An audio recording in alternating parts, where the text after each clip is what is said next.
holding.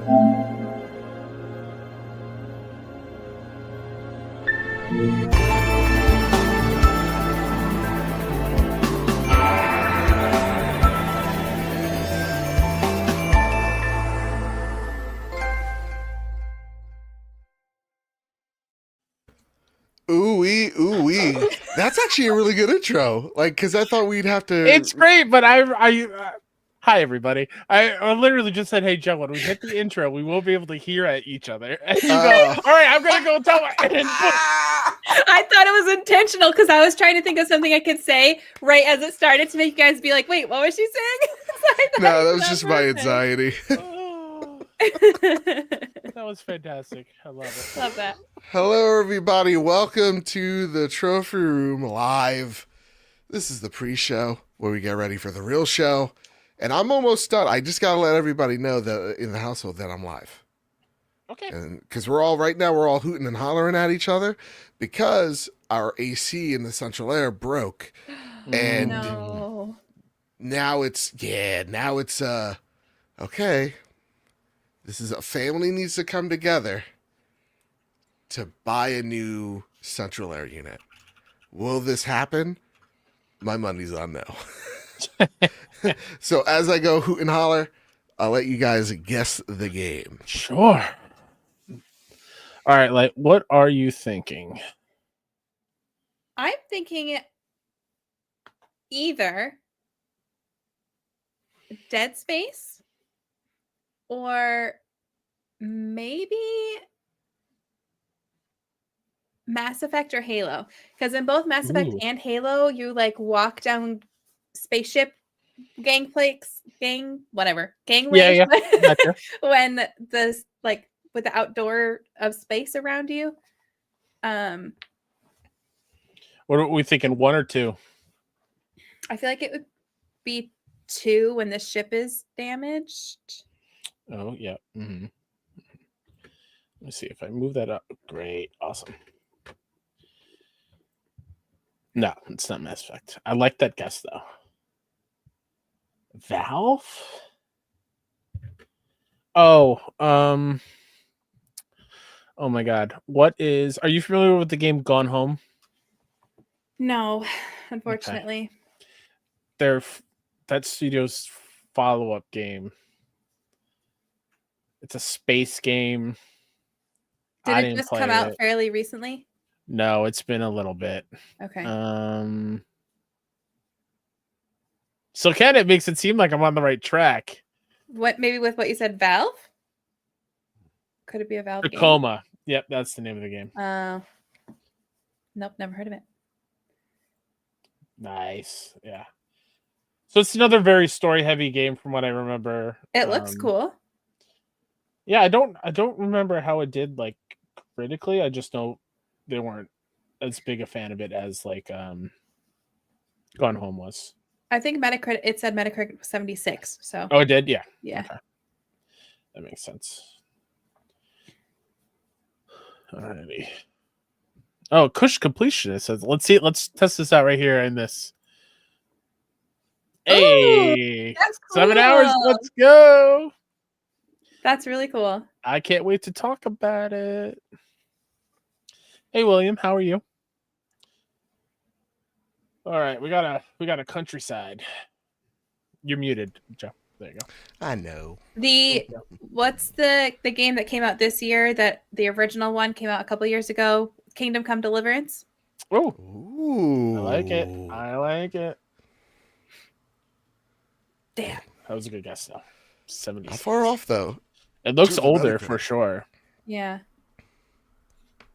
Wait, is that a military helmet? It does look like a military helmet. Like a World War or something? Medal of Honor. That's a good one. I feel like I guessed that one a lot, and it hasn't been it yet. It's got to be one of these times. Do we have a specific one you want to go for? That looks like the European theater. Yeah, it's a Oh, shit. PS3. Xbox 360. What's going on here? Is that a man's head? It looks like an exploding body. Huh. Could you do Sniper Elite? I sure can. Just the base Sniper Elite? Why not? Nope. Oh, it's a first-person shooter. First-person shooter. It's not Spec Ops. I like that guess, Mr. Light. Did we already guess Call of Duty? Not yet. Not yet, but which one? An old one. I saw Kush Completion say 3. Let's do 3. 3 makes sense. 2 was an Xbox exclusive. Nope. Launch game. It's not even in the Call of Duty franchise. Operation 2008. 2008. I have no clue. Huh. Let's skip it. Let's see the game in motion. Gearbox. Oh my god. We see a couple brothers in arms in chat. Brothers in Arms. Brothers in Arms. Such a fucking good game. Ooh, which one? D-Day? It's up to the chat. I would say yes. This looks Ian vibes. Yeah. French-ish. Let's go D-Day. I believe in it.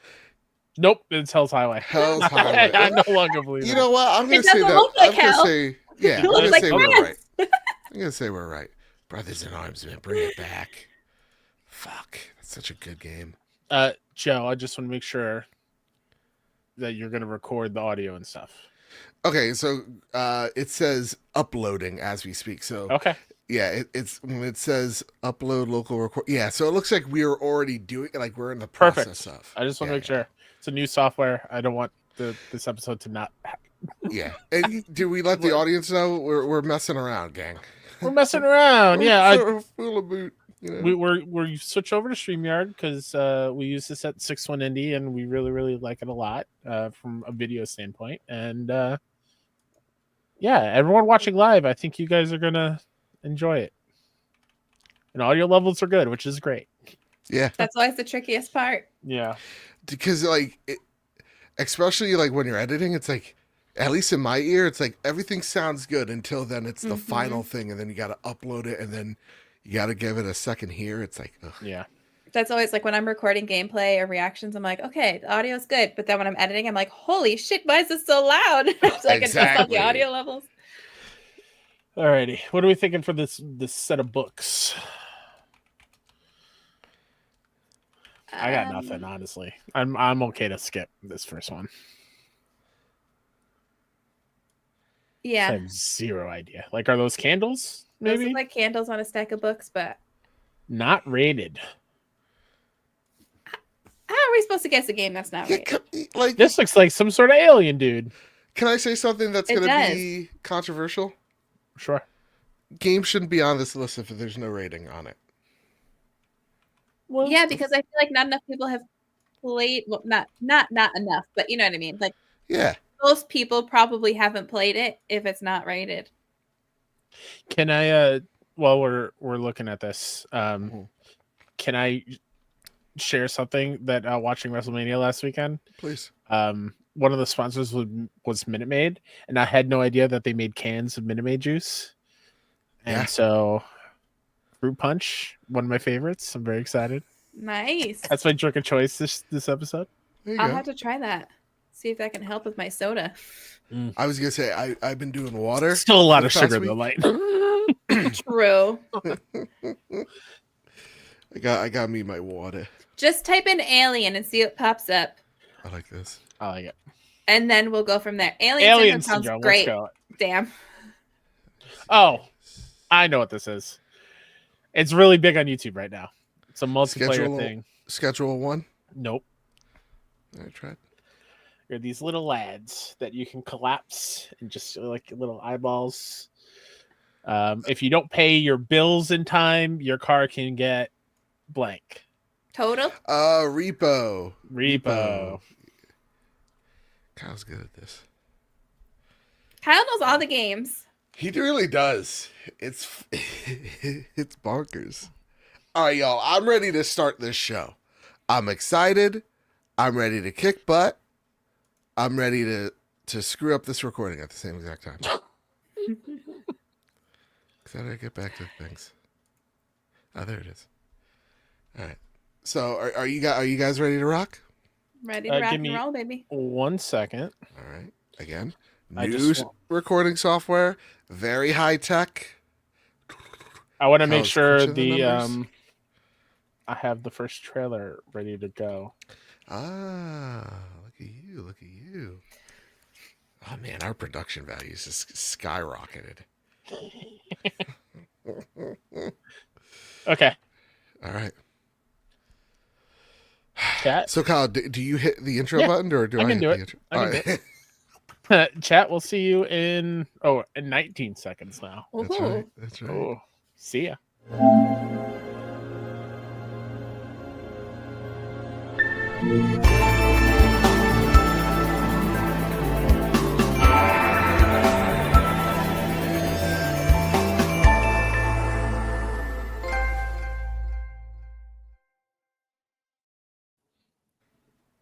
Oh, wait, no longer greatness has arrived. Welcome to episode 425 of The Trophy Room, a PlayStation podcast made by the players for the players. I'm your host, Joseph, aka Mr. Badbit, and it is here where we talk about the latest, the greatest in all things PlayStation each and every week. And especially this week, we chat about the Ghost of Yotai announcing its release date on the PlayStation blog, Elder Scrolls Oblivion Remastered is real and out, our thoughts on Clair Obscur Expedition 33, and so much more, like Forza Horizon 5. With all that said, with all that out of the way, the greatest co-host, whoever is, whoever will be, Mr. Kyle Stevenson. How are you, sir? I'm doing okay. Yeah? It is the most Wednesday of Wednesdays today. Right Can in I the be- middle of the week. I'm already ready for the weekend, so I can play more Expedition 33, which we'll get into, and Forza Horizon. Oh my God, yes.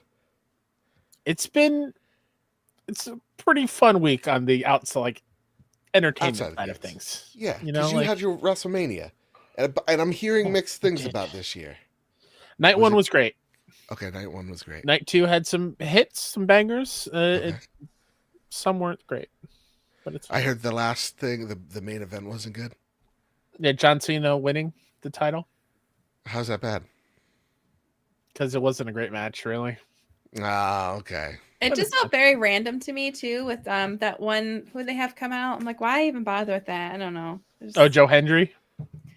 No, it wasn't Joe Hendry. Who there was?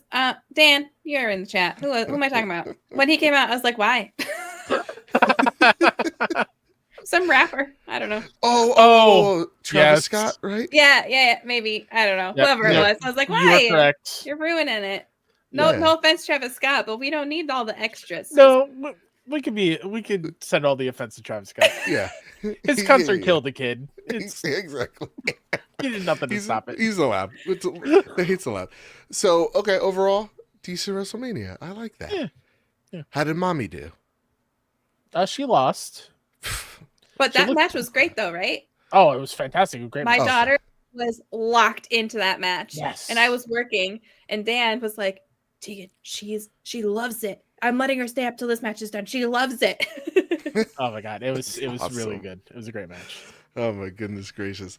That said, alongside us this week, like every week, the lightweight herself, Tegan. Hello. How are you, miss? Oh, speaking of my daughter, was late to the show because we were in the throes of the biggest meltdown we've ever had. I love 3. Now, It's great. that said, I want to prepare the audience for next week. You're not here next week, right? Correct. Not because you're sick. Not because no, not because I'm sick. Trust I'm me. getting sick again though. All my glands in my neck are swollen. I'm like, I'm gonna lose it. I'm not even kidding. I'm not even Post-nasal kidding. I'm gonna lose it. here, it's gross. Like my throat's constantly dry. It's the allergies. Like you probably hear it in the recording. It's rough. Mm-hmm. That said, you came at us with an idea that I really liked because I was like, who's gonna replace the lightweight herself? Yeah. Have you talked to your husband, and is he willing to have a boys' night? I did. I'm gonna have to have him text you guys. I did, but you're gonna have to convince him. Okay. He's not Right. fully opposed, but he's like, is this a pity invite? And I was like, no, It's not a they pity want invite. you. But Yeah, also exactly. he wants the topics of the show well in advance. All right, fair enough. I mean, it depends on the week in games. Like this week, not a lot of news. Not many You go for it. topics. Not a lot of topics. Have him send in his writer. Like, what else does he? What else would he like? Does he like only green M&Ms? I'll be his manager. I'll give you his list of requests and Yeah. demands. No, but Just he's not a full no. But we will. Okay. I'll text you about it. So possibly could be fun. All right. But you So guys are text not us his allowed list. to like him more than me, or I will riot. No, but I mean, of course not. Well, not We you love guys, you both the audience. equally. Oh, that too. Oh, audience. Well, I mean, he is dreamy audience. I'm not gonna lie. I met him in person. This dude's hair is ridiculous. That said, listen, we got a lot to talk about. We've been playing a lot of games. This week, there may not be a lot of news, but the games that we've been playing have been some of the best this year, especially hitting PlayStation for the first time. Looking at you, Horizon, or Forza Horizon, that is. So before we get into it, of course, a little bit of housekeeping. I want to always say this. The reason why we look so good, especially tonight, we were able to upgrade our streaming software to make us all look super fancy, and I hope everything worked. I don't know. It's a dry run. We're going to find out. It looks like it's going well so far. Going great. Well, let's see. Let's No, put Alex Smith on the show. Let's see if Alex my thing Smith. would work. Where'd it go? Okay. Here it is. See? Look! Oh my god, Mr. Lake guest host would be epic. I agree. We agree. Look at that. The reason why we look so good, we sound so great, is because of your generosity over at patreon.com/pstrophyroom. The only reason why we're able to get to things like PAX East or Summer Game Fest, the only reason why we get to have these cool looking mics is all because of your generosity over at patreon.com/pstrophyroom. That said, I want to thank our gold members. Our premium producers, gold members. Oh my God, this is a premium tier right here. Todd Burwitz and Toxic. And also honorary shout outs still to K-Rock's kiddo, Cullen. Go kick cancer's ass, Cullen. Go. Which got a DM from K-Rock today. Oh. Cullen's got the Astrobot. He loves it. Yes. Yay! And we'll be seeing him at PAX East. Yay! Not Cullen, but K-Rock. Yeah. And listen, the only reason why Cullen got that Astrobot, patreon.com/pstrophyroom. Send Cullen more Astrobots. Our platinum producers, JC, Jedi Master, and Cowboy Danger D, Jonas Young, the Green Gorilla Gamer, Chaotic Monkey, Ryuko Kill 90, Stephen Flesh, Strubles and Bits, Aaron, Bertos Maximos, Tommy, Chris, Hybrid 748, Matt Valdez, Silkenet, Decimine, Mitchell Gramling, Mike Thomas, The Enchanted Goat, our gold members, Cypher Primus, Darth Simon the Pie Man, Jesse Garcia, JB the Purple Monkey, Hyde Indoors, Katie, Kevin Mitchell, Kevin Diaz, Marcus O'Neill, The Red Arrow, Aegis Hermit, Androsaur, Astronaut Jr., The Winter Gamer, Stingray X, Robbie Bobby Miller himself, Brenton Zachary, Final Fan XZ, Hambone, JD Dillinger, Stone Cold E.T., Tito Six Speed, N. Johnson, Sean McKenzie, Rick Arrington, Solo, Matthew King, Overlord. See, I can't do voices. My throat's closing up. I might die. Duane Raksha, Drellish, Drug Prowlin Wolf, Manix Vizia, Jazz and Bren, and the Lord Commander Suddy. Joe's like, I might die, and then I laugh. I know. I'm a great friend. Joe's fighting for his life, and I'm just laughing. As my throat's closing up, I just hear this whole. I can't go die here. Also, shout out to our YouTube members: Pops Arcade, Strubles and Bits, and Tommy. Ooh, thank you. It's your generosity that keeps this show going. Now it's time to square up the news. First bit of news comes to us in the form of VGC and Jordan Midler writing, "The Ghost of Yotai release date has been announced. Ghost of Yotai is coming to PS5 on October 2nd, 2025. Sucker Punch has released a new trailer for the game alongside the release date announcement. Sony has also confirmed that the standard edition of Ghost of Yotai will be $69.99 USD. Players who pre-order the game will receive a unique in-game mask as well as a set of seven PSN avatars featuring concept art of Atsu and each member of the Yotai 6 at launch. Sucker Punch has also announced a collector's edition for the game. This packed edition includes all of the pre-order bonuses, all in-game items from the digital deluxe edition, and a digital copy of the game, as well as a replica display edition of Atsu's Ghost mask. The mask is built to scale with Jin's mask from our Ghost of Tsushima collector's edition. There's also a replica of the Suba, from Atsu's katana, forged by her father in the image of two twin wolves. This Suba measures roughly 3 by 3 inches and also includes its own display stand. In addition to all of the above, the Ghost of Yotai Collector's Edition also includes a pouch of coins and instructions to play Zeni Hajiki, a game of skill you'll play through Ghost of Yotai. There's also a foldable papercraft ginkgo tree along with a wolf at its base, and a set of 4 5 by 7 inch art cards featuring the sash, the wolf, Atsu's ghost mask, and the game's key art. In an article on the PlayStation blog, Sucker Punch communications manager Andrew Goldfarb said the game provided, quote, a new protagonist, a new story to unfold, and a new region of Japan to explore, end quote. 16 years ago in the heart of Izu, called Hokkaido in present day, a gang of outlaws known as the Yotai 6 took everything from Atsu.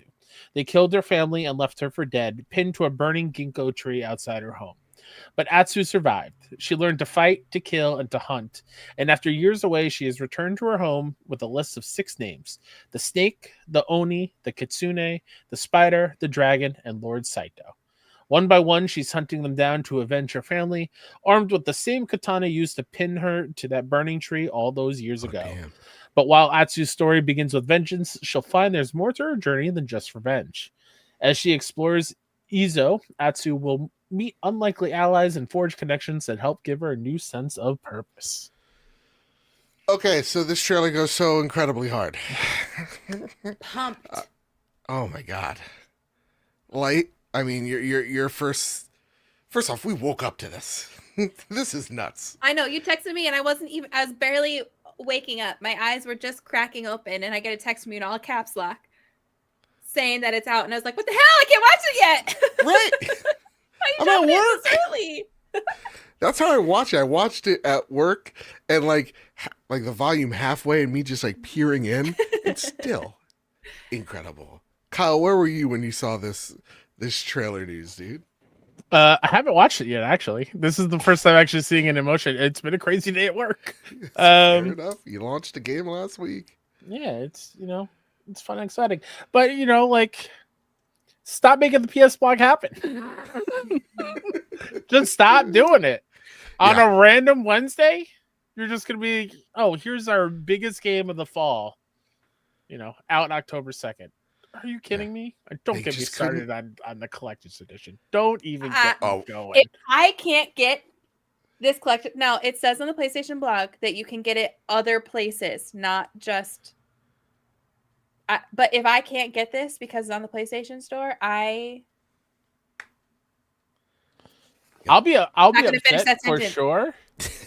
But again, another game, no physical game, no steelbook. $250, that's a lot of coin. Hey, but they're also giving you coins, so it's really like $245. You know what? You are correct. You are correct. I mean, so in the beginning, it didn't say how much it was going to be. So it's $250. We can ask that I believe has been confirmed by another outlet I saw. I just saw it on the blog. I can double check real quick. Why not a steelbook? To be fair, it does have a lot in it. It does. It does. It definitely does. It does. There's a lot of cool knickknacks. The mask alone is I need that. Yeah, and we so that's a must. The Ghost of Tsushima mask. So Same. I need the Yotai mask to go with it. That is my thinking as well. Yeah. It bums me out not having an actual case with a game in it. But yeah, That's I fair. totally understand. We're at this point where digital outweighs physical, right? And at the same exact time, while I say I understand, I just find it annoying how corporatized video games have become, where it's like now it's all about being cost effective. It's like, well, give us a little pageantry in the collector's edition at the very least. Like if you're asking us to spend $250, give us everything in it, right? And for me, as a collector, I love a good steelbook. Y'all know I'm a slut for steelbooks. Love them.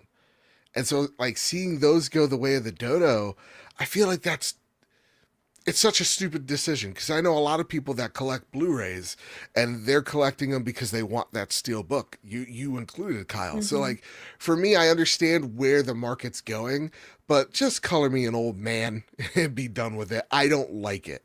Um, just give me the case. I'm not even asking for the disc. Give me the game.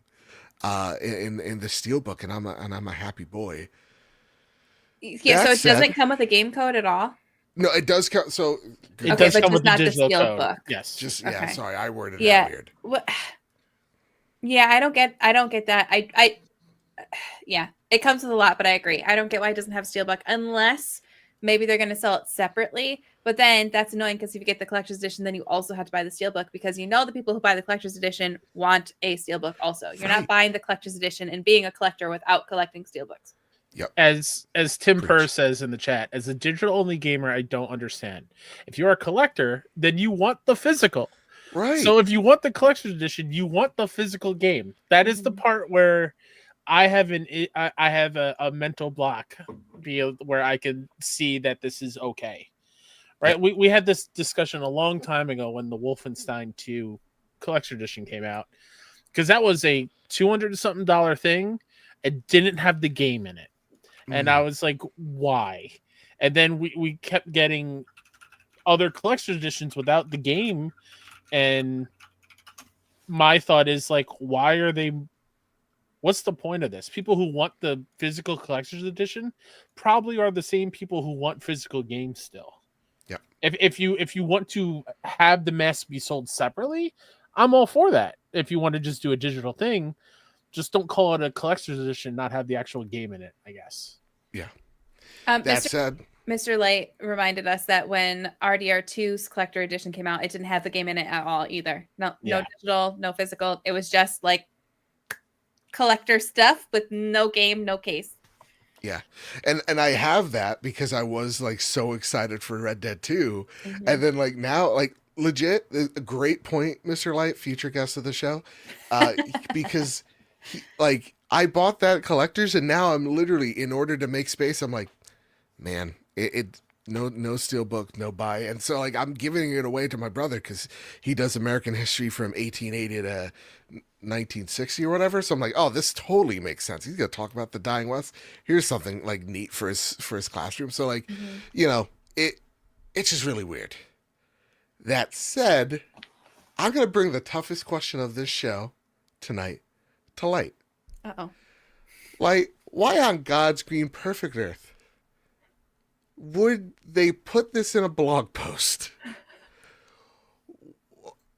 Try to be in the shoes of an executive and try to sell this to me.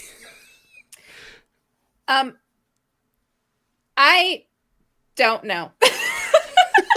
It's dumb. It's dumb. Well, because they know they can, but way to like not build hype. I don't know. Like, even I felt like not even a ton of people were talking about it on social media. I saw some people who typically share screenshots of trailers, share some screenshots. I saw some people share their link to their reactions, but I feel like they could have drummed up so much more hype for this trailer, even just by saying, hey, 11 a.m. Eastern time, we'll be dropping our trailer. So like, if you want to put that in the blog post as like but to shadow drop your trailer with a blog post just all right then, they haven't really done a ton of marketing for this and a ton of like hype buildup. And maybe they don't think that they need to because Ghost just was like sold like gangbusters.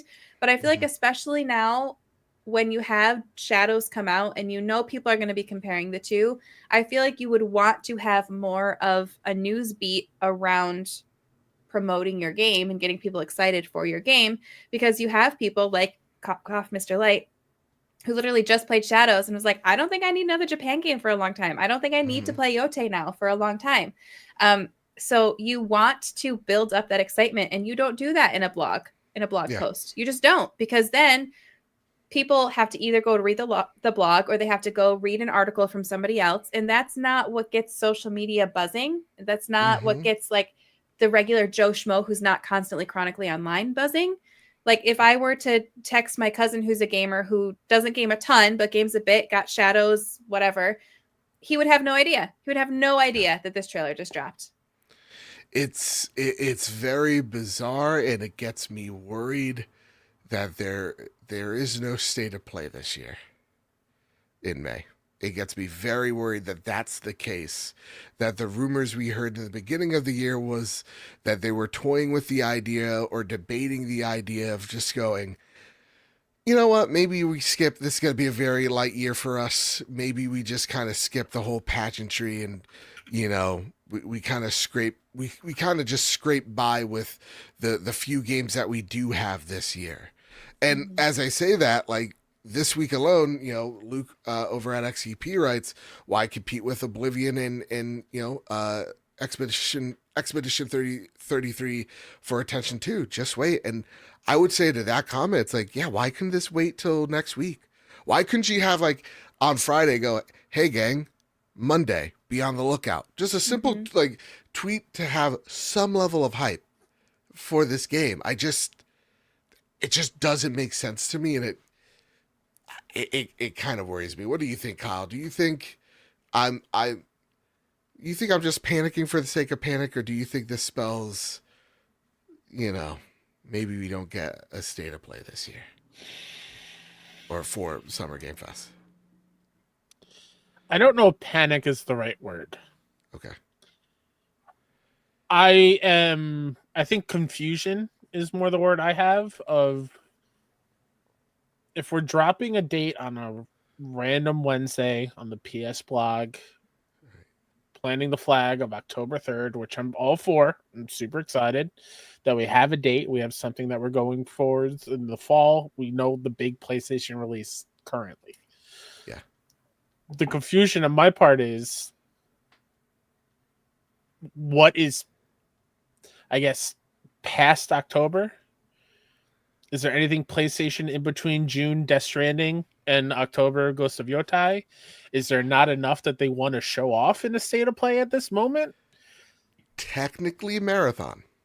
And not technically sure. marathon. No, you are completely correct. But like, are we also now going to see when SGF comes and PlayStation's going to be more on that stage?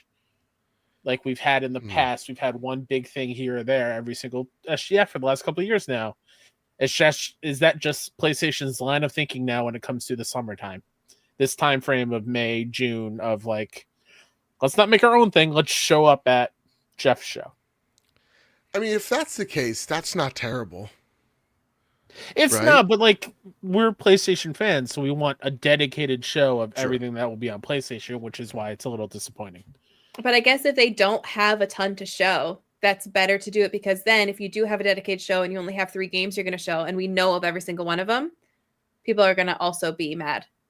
So if you have just a couple of your trailers in a show that's already expected, then people aren't as upset if there's nothing new or exciting from PlayStation and it's more info about games we already know about. So here's the other thing, right? Let's just think of other PlayStation games that we know are coming. Right. They've been announced. Where are they going to show it off? We got Housemarque's new game, Sorrows. And they said later this year they're going to definitely more. Did. We have Wolverine. We know that's a thing. I forgot about Wolverine. Me too. Where is that going to show up? And when did we see that first teaser? 2 years ago? Well, longer than 2. 3 ago? Yeah, it's been a minute. They're getting up there with Elder Scrolls 6 with their teaser. They are. Lucky Logan doesn't age. We don't know what Blue Point is up to. We know they're working on something. We don't know what Corey is working on over there at Santa Monica still. Like, there's still a lot of things that it feels right for us to know about. Mm-hmm. Yeah. And we don't. I mean, there's a few comments I wanna point out here. And Stingray X writes, maybe someone inside Sony knows the GTA 6 date, so they're getting ahead of that. That could be okay. I can understand that. It's like, hey, this is our game. This is when it's coming out. I know that, the rumblings are that a lot of people have a lot of games that they want to show for the second half of this year, but they are very timid about the GTA 6 announcement being at SGF or wherever and being announced in October, September, or November. So everybody's kind of playing, coy at the very moment. I could totally see that being a somewhat valid excuse, but I feel like with the Spider-Man 2 release, you had, here's the trailer at the showcase, and then you had the release date at SGF, and then you had these details trickling out about the game. It's kind of like the order is somewhat reversed, and I just feel like it's weird. Like we're getting a lot of weird announcements out of Sony where, we have this state of play which, was fine or mediocre or you hated it, whatever, in February. And then a week later, you get the news of, hey, Death Stranding's coming out in June. And you're like, wait, well, why couldn't that be in the state of play? Now we're getting this awesome story trailer. Like, the premise is awesome. I love it. But then it's like, and here's the release date. Like, there's so many more PR beats that you could be hitting with this game. It just feels very weird to just start with the story trailer and release it. Yes, Kyle Stevenson? Well, I just thought of it we know for sure we're getting a state of play. It's a Borderlands themed state of play. Me. And I'm super excited about it, but like, we are getting a state of play probably in May because I'm pretty sure that's what they said. They said spring. Yeah, so like, they said spring. It's going to be focused on a third-party thing that, again, I'm super excited for. I can't wait. I will devour every single morsel of information on that game because I will be playing it. Sure. But yeah, I don't know. Yeah, shout out to the Kush Completionist for becoming a member, by the way. It feels like they're doing more of that. Thank you, Kush Completionist. Feels like they're doing more of that with one singular focused state of play, like one game focused state of plays, because they did that with Marathon. They did that with did they do that with Death Stranding 2? Or am I making that up? Yeah. Yeah, it was like South by Southwest. Oh, okay, so that wasn't exactly the same. So I feel like, okay, I have one example. I take it back. I felt like there's a couple examples of them doing like one game focus recently in a row. Have in the past, though. Yeah, but I would count those. Like I wouldn't discount that in the slightest. Just because they don't have state of play in front of them, it's like here's a Sony produced, direct style announcement. I would say you have multiple. So, I don't know. Interesting. It is. It's a little bit of a bummer. But what if, okay, before we leave on this bummer news, what if they're giving this story trailer now and they give us the release date, and maybe at the end of the month there is a state of play that focuses at the very end on the gameplay of Ghost of Yotai, a little bit more of the story, whatever. And then you go, hey, and we have another announcement at Summer Game Fest for it, and maybe it's like a controller, who knows, whatever. And then like they give you that deep dive state of play in like August, September of what a mission of this game's gonna entail. Maybe they could do something like that. I would like that. Talk about more about like the things that we can see from the blog and from the trailers, but like confirm things like the different types of weapons that we're going to see. The wolf companion that it looks like we can control. I haven't seen anything about stealth yet. So is stealth going to be an aspect in this game, or are they kind of getting away from that from the original Ghost of Tsushima? I'm assuming there's going to be stealth, but I don't think I've seen any stealth in the trailers yet. True. Yeah. So maybe there's not. Maybe this is going to be a different, style. But and that's the thing. It's like there is so much we still don't know, right? So we don't know what how is Atsu gonna play different from Jin? Is she gonna be focused on self? Is she gonna be focused on just being this Ronin badass? You know, and I think there's opportunities to even get hands on. Like we're talking Summer Game Fest, and Kyle, like you said it right. Like if PlayStation wants to integrate itself more into Summer Game Fest, well then why couldn't they have a big station at Summer Game Fest for everybody to play, everybody to try out, and then you have also the impressions of Ghost of Yotai. So there's still some type of like hype buildup for it. Hey, PlayStation, if you're going to do hands-on events, we are available anytime. Anytime. Anytime. And I don't want to be the stick in your craw about it, but Xbox, they've been very nice to us. And they've been like, listen, they've been sent us Forza, thank you. Sent us Oblivion, thank you. So, you know, they're trying to win us over. And we might be Game Pass Achievements, the Xbox podcast. Exactly. We would hate to become the achievement hall. We would hate it so much to say that Game Pass is the greatest deal in gaming. We would hate that, dude. You could play an Xbox on LG TVs. Would hate to tell anybody about that PlayStation. All right, Kyle Stevenson. Let's talk about the next bullet point. And also, this comes from Kami over on Blue Sky, by the way. Sure. Before I do that, let me set up the share screen. Everyone, watching at home, we're learning this new setup. Yeah, you're doing great, guys. I wonder who that is. Oh, we can't see because of the logo.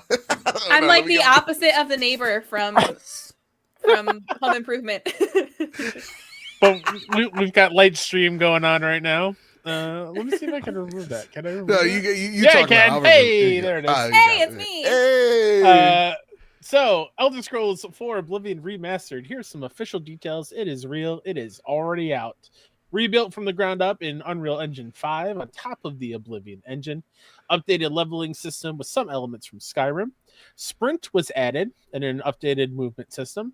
New UI, updated audio, updated combat animations and gore. Recorded new lines of dialogue. Each race now sounds unique. Includes all DLC expansions. And it is out now on PS5, PC, Xbox, and Xbox Game Pass.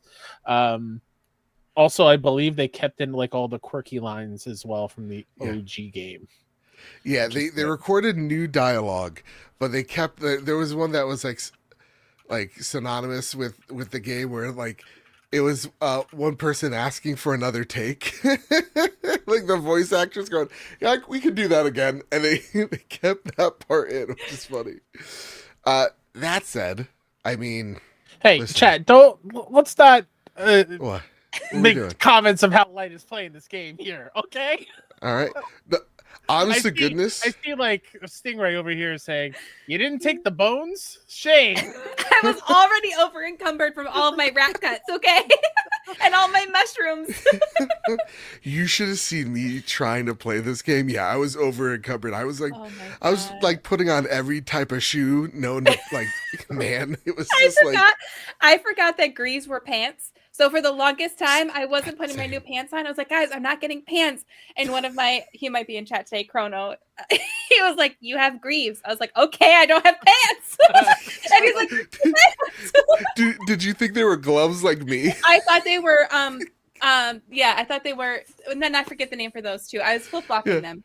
Paulders? Paulders, yep. There you go. Yeah. Well, listen, how have you been playing this game? Because you were freaking out in chat. Like in our messages, in our DMs, you were freaking out. A beautiful reaction, by the way. Like, your reaction was awesome. Thank you. I only streamed it yesterday for 5 hours. Okay. But I haven't played it. I haven't played it since because I haven't had time. But it was so far everything that I wanted it to be. So, like I've said multiple times, I only played Oblivion once, but obviously I'm a big Elder Scrolls girly with Skyrim. But I do have very fond memories of Oblivion. But it is funny because my muscle memory is very Skyrim coded. So I was trying to do things that I couldn't do. And I was like, why isn't this working? And I was like, oh, because it's not Skyrim. I can't do this here. So, there's some things that I have to relearn and kind of rewire my brain with. but it's beautiful. The music is great. They kept enough of the lovable jankiness that you love from the original Oblivion games, with the messed up dialogue, with the people that are talking to each other being way too loud. They're like a mile away and it sounds like they're right next to you. Like little things like that people could be like, oh, Bethesda jank. But when you love a Bethesda game, you want those things in there. And they kept those things. And when I was reacting to the trailer, I got very emotional. And just because these games are so special to me, and they nailed it. They nailed it. Obviously, I'm only 5 hours in. I've done one main mission. I like how you say only. The game's been out for less than, like, at this point, a day. Only 5. I raged at the lockpick minigame. I was about to say, and Alex Smith says in the chat, you're pretty incredible at it. I did. So I had your stream up while I was working so I could watch while I was doing stuff. And I had to leave, and I came back, and I saw you struggle on a lockpick for a long time, kept breaking lockpicks. Like, yep, okay. I went through like, I think 50 lockpicks, and that's not even an exaggeration, but I was bound and determined. I was like, I've used this many lockpicks, I'm going to do it. So I recognized my problem. I thought I was hitting it too late, but I was actually hitting it too early. So knowing that helped, but still didn't help very much. And it was so funny because when I was building my character, I was like, I love the lock picking mechanic in this game. I remember I loved it so much. I want to lock pick everything. I don't need to worry about getting keys for stuff. I want to lock pick everything. No. I was failing on very easy. There was what, like, I was like, oh, like it's like hitting the spring and then like at the right time just hitting X or whatever. I was like, oh, this is easy, whatever. And then they introduced 2. I was like, whoa, this is dangerous. I think they did. For me, this is my hot take. If there's anything they should have taken from Skyrim, the lockpicking in Skyrim, I will say this: the best lockpicking minigame you can ask for in a video game. So it's funny because people who played Oblivion first are diehard Oblivion lockpick mechanic people. Really? People who played Skyrim first are typically Skyrim lockpicking mechanic people. I was happy they kept the original Oblivion mechanic in this because it was original. But yeah, I'm much better at the Skyrim one. That's fair. That's fair. Now, like, can I ask you a question? Of course. Because I put this in your chat when you were streaming. This is way more than a remaster, right? Oh, I would say so. I don't understand how they're calling it a remaster because so they said, okay, we did like we put it in the Unreal Engine 5 so that the graphics look better. So yes, there's that. But then they also added mechanics to it, like the sprint mechanic. They updated the UI. They updated your spell book and your inventory menu. So they actually restructured things and recreated things to modernize them more. So to me, that's a remake, not a remaster. Like they put a ton of love and effort into this, and they're just calling it a remaster. I like how in this gameplay pick you were eating a chili dog, I think. So I was distracted. Yeah, no, it sounds like it's more like the Demon Souls remake where it's like, hey, this is made from the ground up, all that jazz, but with all the jank and all like that we know, and we'll tinker with some of the things to modernize it where we see fit, but we want to make it as true to the original as possible, which I really dug. I've been playing this way shorter than you. I literally tried to just get gameplay for the show.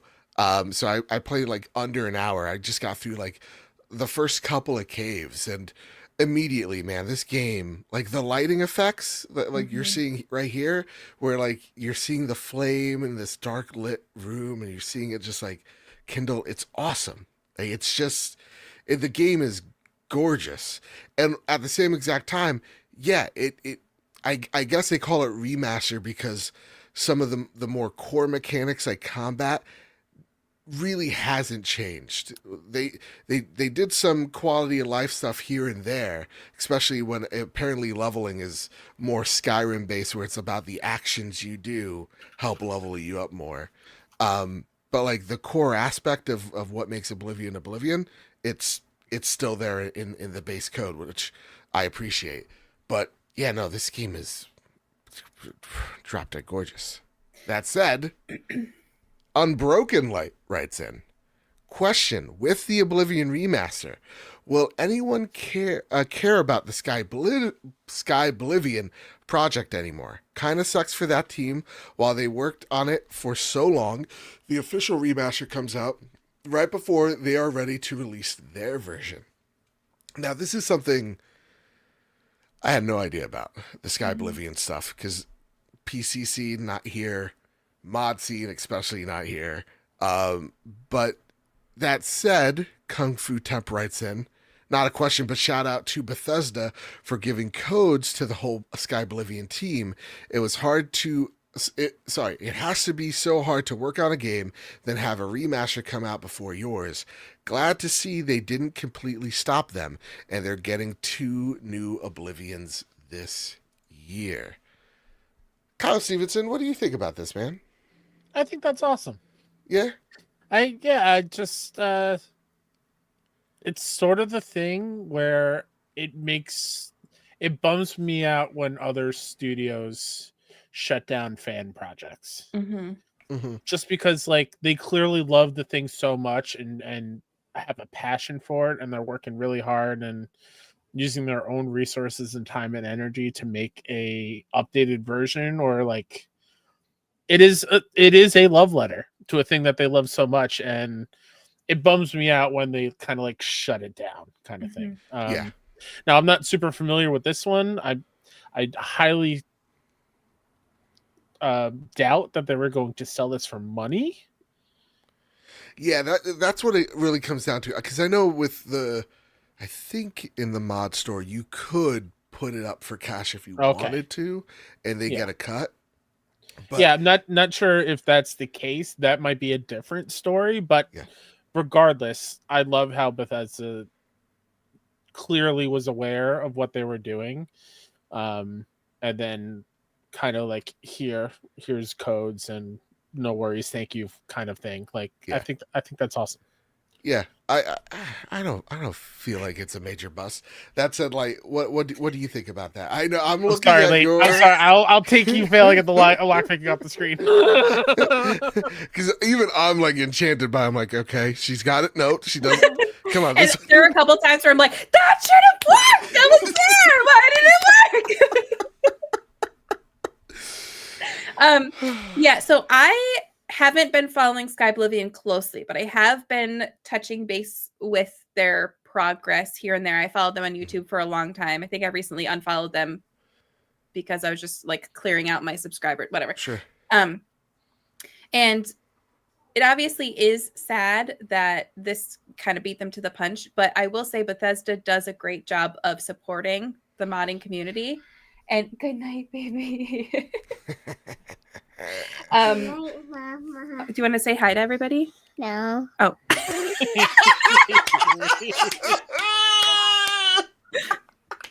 Oh, that was amazing. It's so cute. I have headphones and you can't hear it. Okay, I love you. Good night. Sorry, I have a meltdown. I love it. But I do like that they that they are still supporting them. Yeah. I'll let you go be a mom. I'll let you go. Okay, I'll be right back. Got you. Yeah, no, I think it's first off, what a wholesome moment. Let's not move away from that. Yeah, let's not gloss over it. No! That was adorable as well. I'd rather not. Cute son of a gun.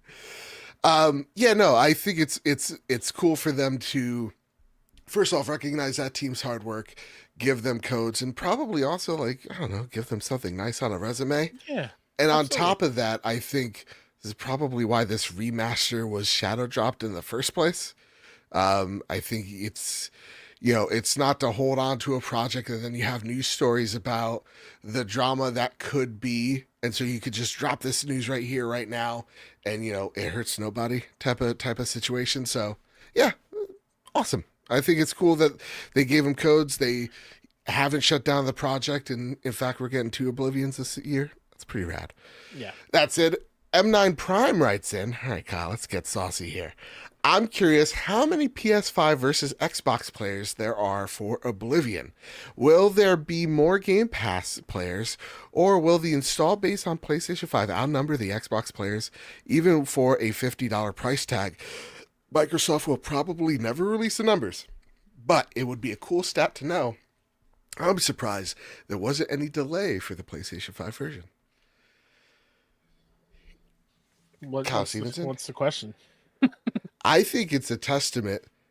Again, I understand this is a PlayStation podcast, and typically on a PlayStation podcast, you would find the host bad mouthing Game Pass and something about supporting the developers, whatever. I would like to turn that around. I would say this is a testament to Game Pass's success of how Microsoft is truly living by what they're saying of like, here we're just giving it out to everybody that wants it, multiple ways of playing it, and whether you're on Game Pass or an LG TV or an Xbox or a PlayStation, you're playing it.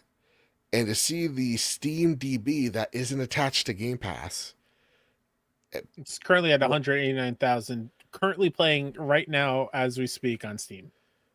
yeah, I think it's a testament to that logic of like, you know, it hurts the developer. Well, obviously it doesn't. That's what I would say. But probably more PlayStation players. Anyway, Papa Taz writes in. What's up, Trophy Room Trio? First off, wanted to check to see if y'all had any sleep since Oblivion is out. Burly. Light, hope you get to see your journey through your YouTube channel. Or sorry, hope we get to see your journey through your YouTube channel. All right, so time for my question. Has Xbox overshadowed Expedition 33? Now we're getting real saucy. With Indy, Forza, and now Oblivion, I'm afraid I won't get to game for at least a month or if not longer. 2025 just keeps on stacking crazy releases on top of each other. I know personally I don't have much time to play everything I want. Sigh. Backlog, old friend, you just keep getting deeper and deeper. Much love. I've seen this. Listen, Expedition 33 is an indie game, quote unquote. More like a double A game. We'll get to it. They're not like an indie game, but I'll go to Mr. Indie on this. Hi. Xbox dropped a lot of games real fast with very short windows right in front of Expedition 33, a game that they also dropped, as the kids say, a bag for to put that on Game Pass day and date. Mm-hmm. But with Oblivion being a huge RPG, shadow dropped, over 180,000 people playing it currently on Steam, right? Do you think that maybe Xbox made a oopsie?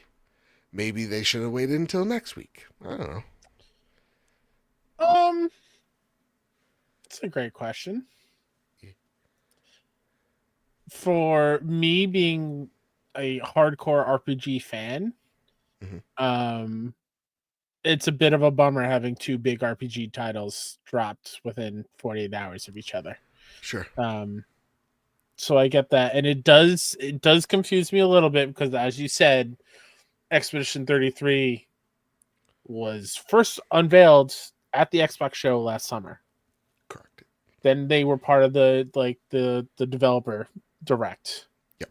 Where we got to learn even more about the 30 team studio, which is insane. We'll get into that later. Yeah.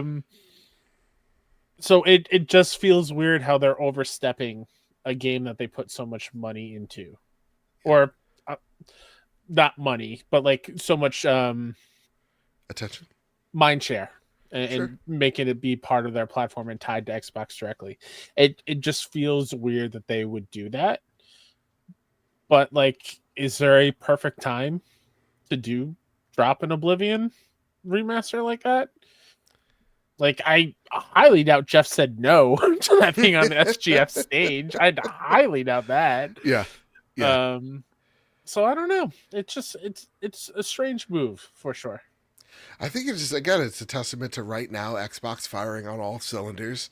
All their games are coming out like seems like every other month there's a new Xbox game to play. Shout out to y'all doing God's work out there, Phil. Thank you for Forza. See, PlayStation, this could be you, but you decide no. That said, though, I don't know. Like, what say you? Do you think the Oblivion Shadow Drop hurts Expedition 33?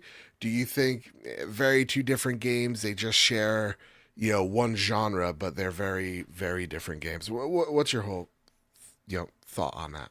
I think for people like us who listen to the podcast, who are much more in the gaming sphere, it is frustrating because we are probably more likely to want to play both of these games.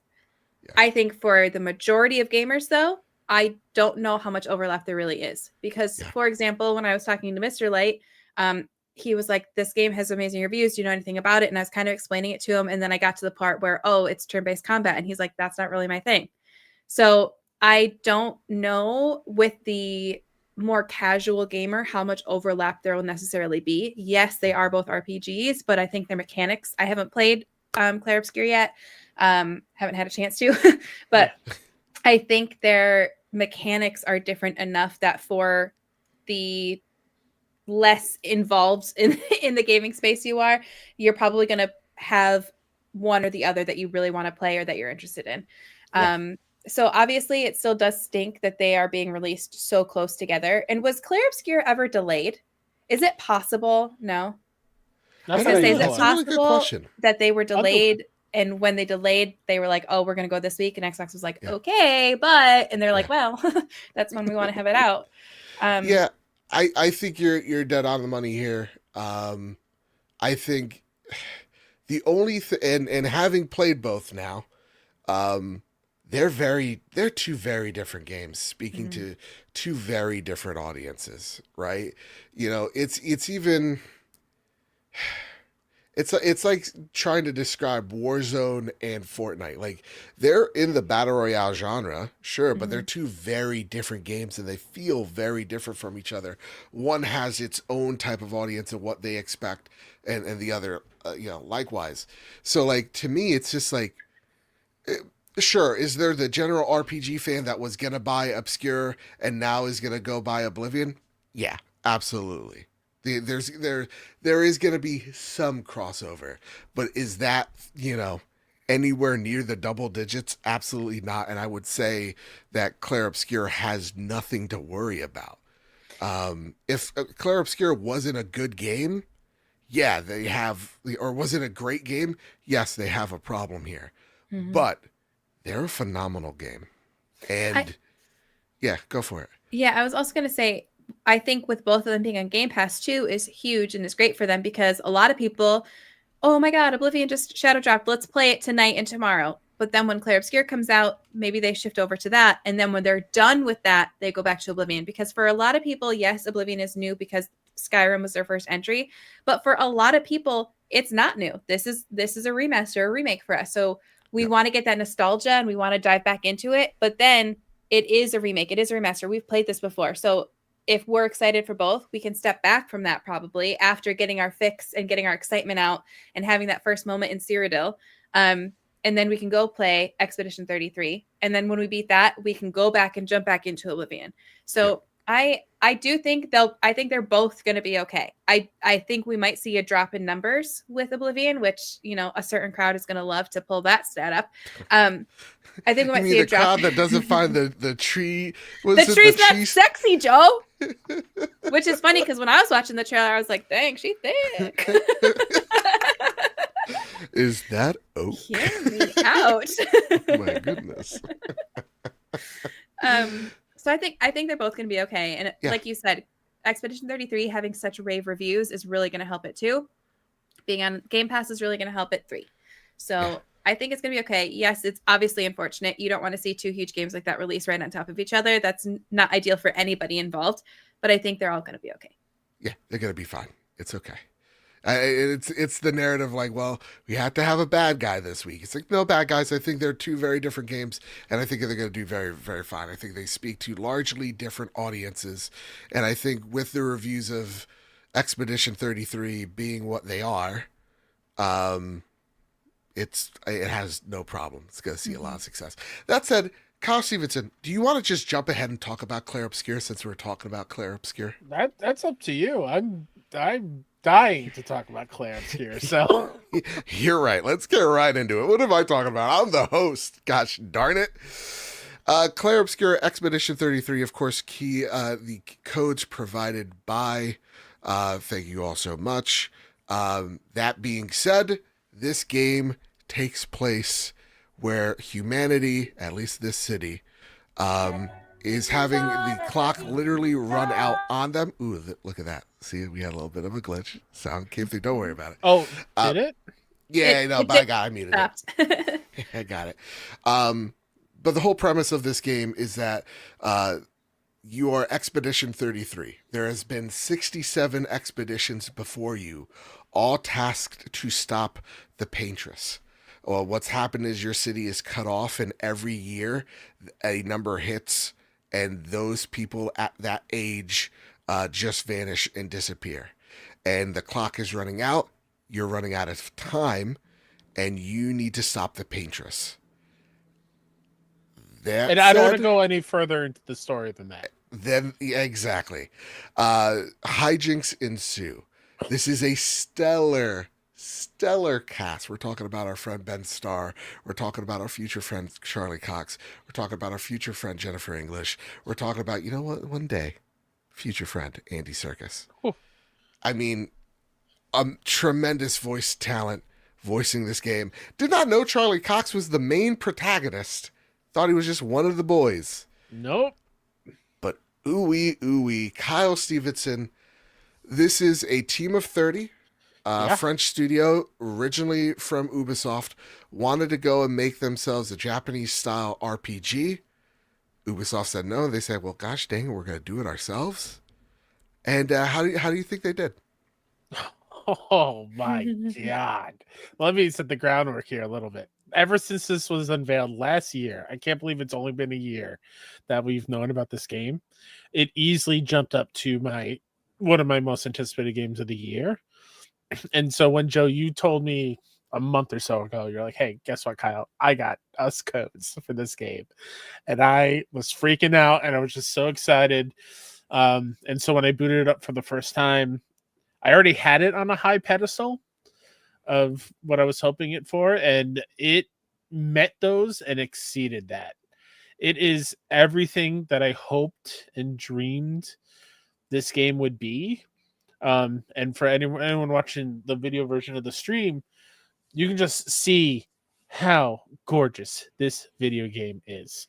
The visuals, the art direction, whoever is in charge of creating this world needs a raise. Because I would love to have an ounce of their creativity and how their mind works, from the character designs to their outfits to the world, like how all the buildings are like bending. And when you get into other levels in the world, which I don't mind spoiling this because it was in a previous trailer, but there's a full underwater section where it feels like you're just walking the ocean floor, but it's just out there in the open world. And it's gorgeous. I wish I could just stand around and take pictures of every scenery. This beginning here, right here, did throw me off a little bit. Because the moment you're done talking, she zooms out. I was like, she's running real fast. Whoa! I was like, uh-oh. But you get over it very, very quickly. But the biggest part of this, and like you said, Light, when you were talking to Mr. Light about this game, and you mentioned it's turn-based, and he was like, it's probably not for me because I don't like that. I really think that this is, as much as I said earlier that Final Fantasy VII Remake is a great entry point to turn-based RPGs, forget I said that. This one is the one to get into it. It is turn-based in the fact where you pick an option and the attacks happen. But every attack or special attacks has a little QTE, and you're going to see right here where you can hit it to do extra damage or do an extra attack to it, when enemies attack you, you have to actively dodge and actively parry. And if you parry correctly, and if you parry every hit of the combo, you will counter them and do extra damage. And it's so flashy. And you actually see on the left side of the screen right here of the timeline of when people are attacking, so you can plan ahead and not be worried about being blindsided by something. It's just, and it feels great. It is very rhythmic based. So like once you get the pattern down and you feel the rhythm, it's very like music forward. It just feels great when you parry everything in a row. You feel like a god. It's so good. Man, and as someone who is not I am just like Mr. Light, like turn-based, nah, I'm good. But like, and for me, I don't have the knowledge of like, a Chrono Trigger or Final Fantasies or whatever in my repertoire. What I do have is like, it feels like Sea of Thieves. Sea of Stars. Ooh, almost got me there. You didn't. Sea of Stars, where it's like, hey, yeah, no, if you parry or there's a boomerang, and if you hit it at just the right time, you're able to throw it again, or you're able to do a crit strike. It's that same level of play there, but even more in depth. Each of these characters have their own little quirk. So even like the mage has her own little quirk where she's dispelling magic, and then that magic turns into special type of arcane to be used for different spells. And if you're able to get a rhythm going for her, she can never run out of mana. It's beautiful. For Charlie Cox's character here, Gustav, he's all about building up his overcharge ability, which is his mechanical arm. And when he shoots it up to 10, when you're able to get it up to 10, you do just absolutely devastating damage. So like each one of these characters have something special to them, something quirky to keep it fresh. And when you gain party members, they also play with each other. So you can build your Gustav and your Lune to go in tandem with each other.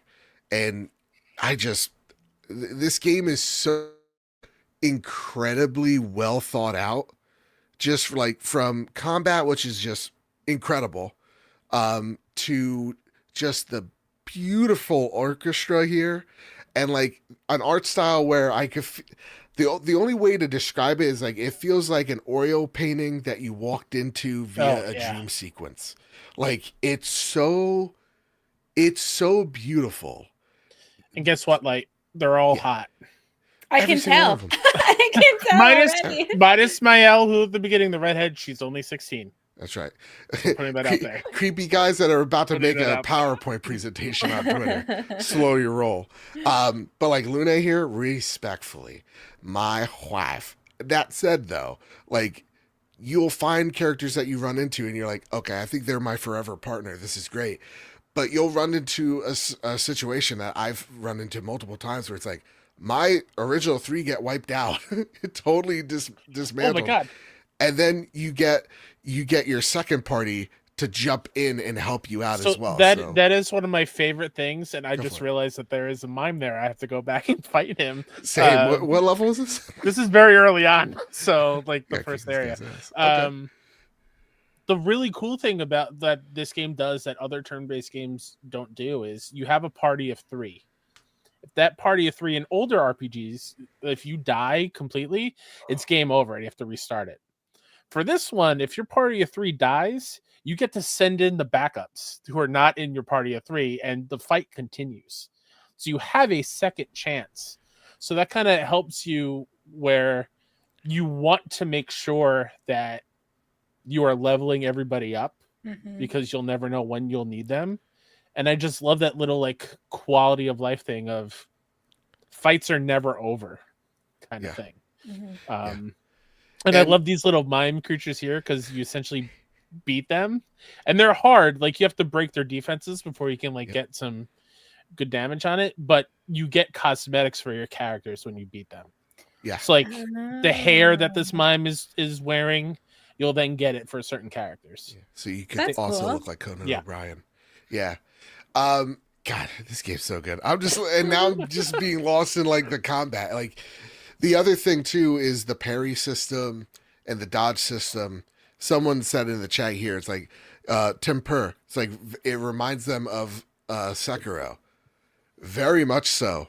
You have to be perfect precision parries. You have to be dodging is a little bit more forgiving, but you still have to. They're not giving you much grace in between those things, and you really have to learn each individual enemy's pattern, Combos and tells and everything. and their tells, and sometimes their tells are via audio, sometimes their tells are via like action. From what I've noticed thus far, it's just so gang And so good. to that point of parry and dodging, they're both equally viable. Yep. So if you're not good at parrying, you can just dodge and be totally okay. You just won't get like the extra counterattack damage from parrying perfectly. Yeah. Which is coming clutch for me in certain fights, but you can dodge and be perfectly fine and a-okay. Yeah, and like going back to the world, as you can see here, just getting lost in the vistas. Like, look at this arena of like the world around this mime. It is gorgeous. And the thing that I forgot they showed off of is like the overworld, where you become like these little dolls almost. I mean, you are these characters, but you're in this beautiful painterly overworld and you're just running around and it's gorgeous. Each new setting is equally distinct and lovable. There's And the characters, man. I don't want to. I do want to shout out this one group of NPCs that I feel everyone will fall in love with because they are the best things in the world, and I love them so much. The Gestrels are fucking amazing. So goodness, they're so the cute. Gestrels are essentially just dumb dummies. That's really all they are. They're essentially like these puppet kind of characters. Oh no. They remind me of the little bad guys from Moana. Oh, okay. Yeah. Okay. Not like creepy puppets at all. They're just like they look like they're made of like burlap sacks. Okay. And essentially when they die, they keep getting reincarnated, but they remember like everything. And so like you run into this little Gestrel and he's like, I'm only 5.5 hours old and I can't wait to die again. Or like or like you go into I won't go that far, but like they each have their own personalities where one held me up and tried to steal from me. Yup. And some of them are merchants, and the cool thing about the merchants are in order to get their full list of goods to buy, you have to fight them and defeat them in battle because they just love to fight. Yep. And they're just the best thing I've experienced in a game that aren't like a playable character. I love those little dumb himbo lads. Love them. They're awesome. That's how I felt with the Rot from Kena Bridge of Spirits. Oh yeah. Yes, that's a good pull. Yeah, I man, there's not much more I can say without spoiling things. There's one character that I want people to experience on his own. Yeah. On their own when they play. But his best friend was also like a laugh out loud moment for me, where he's like, "Yeah, go to my neighbor next door." Yep. And he's literally just like a rock. He's the best. And it was so good. Just this game oozes charm and style, and it's serious too. Like his narrative themes are serious. Yep. Things are going on. The performances are stellar. I haven't come across one person where I'm like, all right, well, that's not great. They're all crushing it. Yeah. And the other, like right here, you see Gustav being able to free aim and shoot at the beginning. You could do that to hit a weakness to get a jump start on the battle and do extra damage before you start. And you can do that at any point. It just consumes AP at the bottom of like the health bars and whatnot. The game's so deep, and like you can have your characters be tailored to your gameplay style with like pictos or like which this is going to shout out to everyone who loves Final Fantasy IX. It reminds me a lot of that skill system where you put points in them, and then once you get them, you learn them, and then you could use them no matter what without it being equipped. It's essentially the same system here, but it unlocks for every single character. And there's so many fun ones. Like start the battle with an one ability point. Extra damage on jump counterattacks, because that is also something that happens in battle, which is super cool. So awesome. Yeah, I can't say enough good things about this game. It is so far, it is my game of the year. Without a shadow of a doubt, and Death Stranding 2 is gonna have to do a lot for me to come off of this game, and I have not finished Expedition 33 yet. I'm only like 10 or 11 hours in, but it is something special. And as someone who's like, literally, Kyle, I plugged in this game. I started playing. I knew it was WrestleMania week for you, so I was like, you know what? I'll play a little something so I can get a feeling. So I know the questions to ask you, right? And then here I was like, shit, I should not have been playing Forza. I should have been playing this game instead, because I would be done by now. And literally, I have like just about 20 hours in this game in the span of like 4 days. Like, it's just been, it's the thing I'm thinking about at work. It's even when I have Oblivion in front of me, I have Indiana Jones right next to me, I'm drowning in stuff. It's like, I need to get back to this game and I need to platinum it ASAP. And this is coming from a person that does not play JRPGs.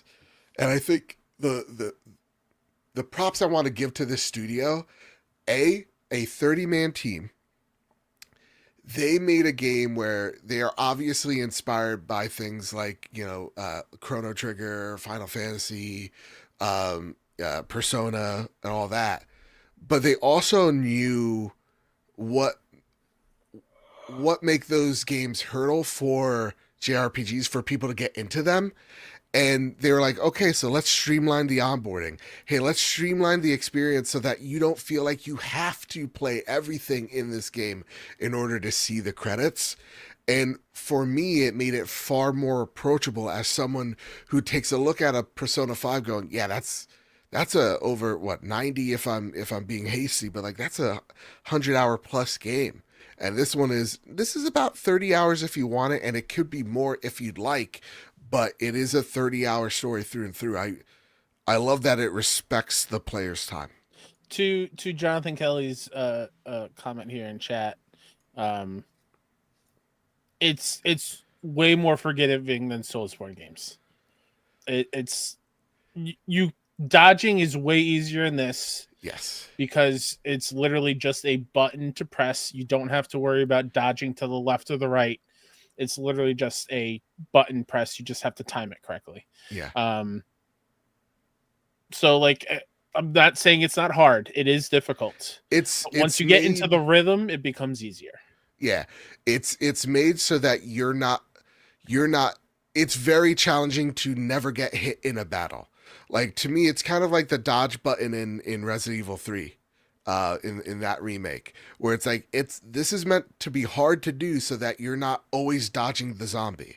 It's like, they do want you to get hit, they do want the game to be challenging, and so they offer these smaller windows so that you are experiencing a tense fight, and that sometimes you do fail under pressure, and that's fine.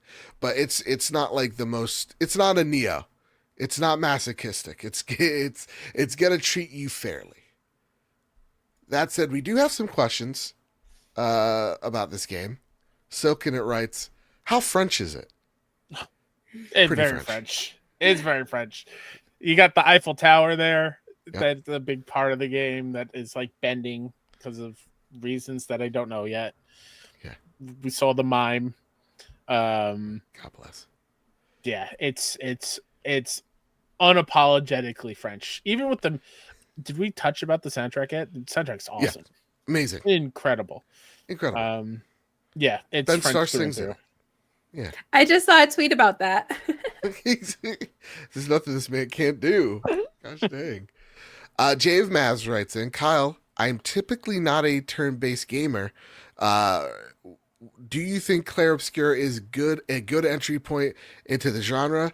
If not, do you have any suggestions to get myself into the genre so I could play Clair Obscur? It looks really cool with great reviews. I might play it. It is, I think, a great entry point. Yeah. It's got enough other genres in it that makes it more accessible than other kind of old school RPGs. Yep. Right? Like we showed gameplay here. It reminds me a lot of like traversing around in God of War, where you see enemies on the battlefield, you run up, you attack, and then instead of having the attacks happen, then you go into a battle sequence that's more turn-basy. Yeah. But like there's platforming, which isn't the best, but that's fine. It doesn't have to be. Exploration is there.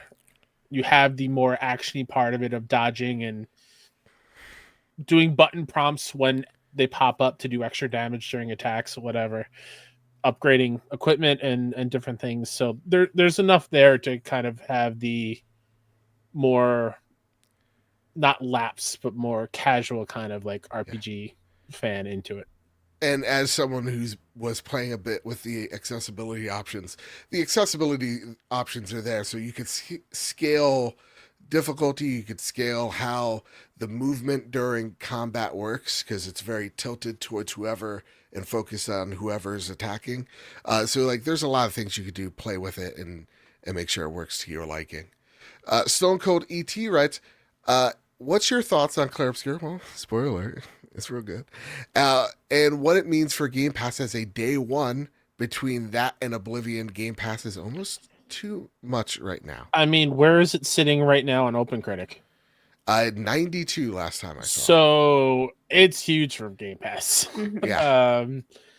To have a game in the 90s that is right now overwhelmingly positive. Most people who have played it have loved it from what I've seen.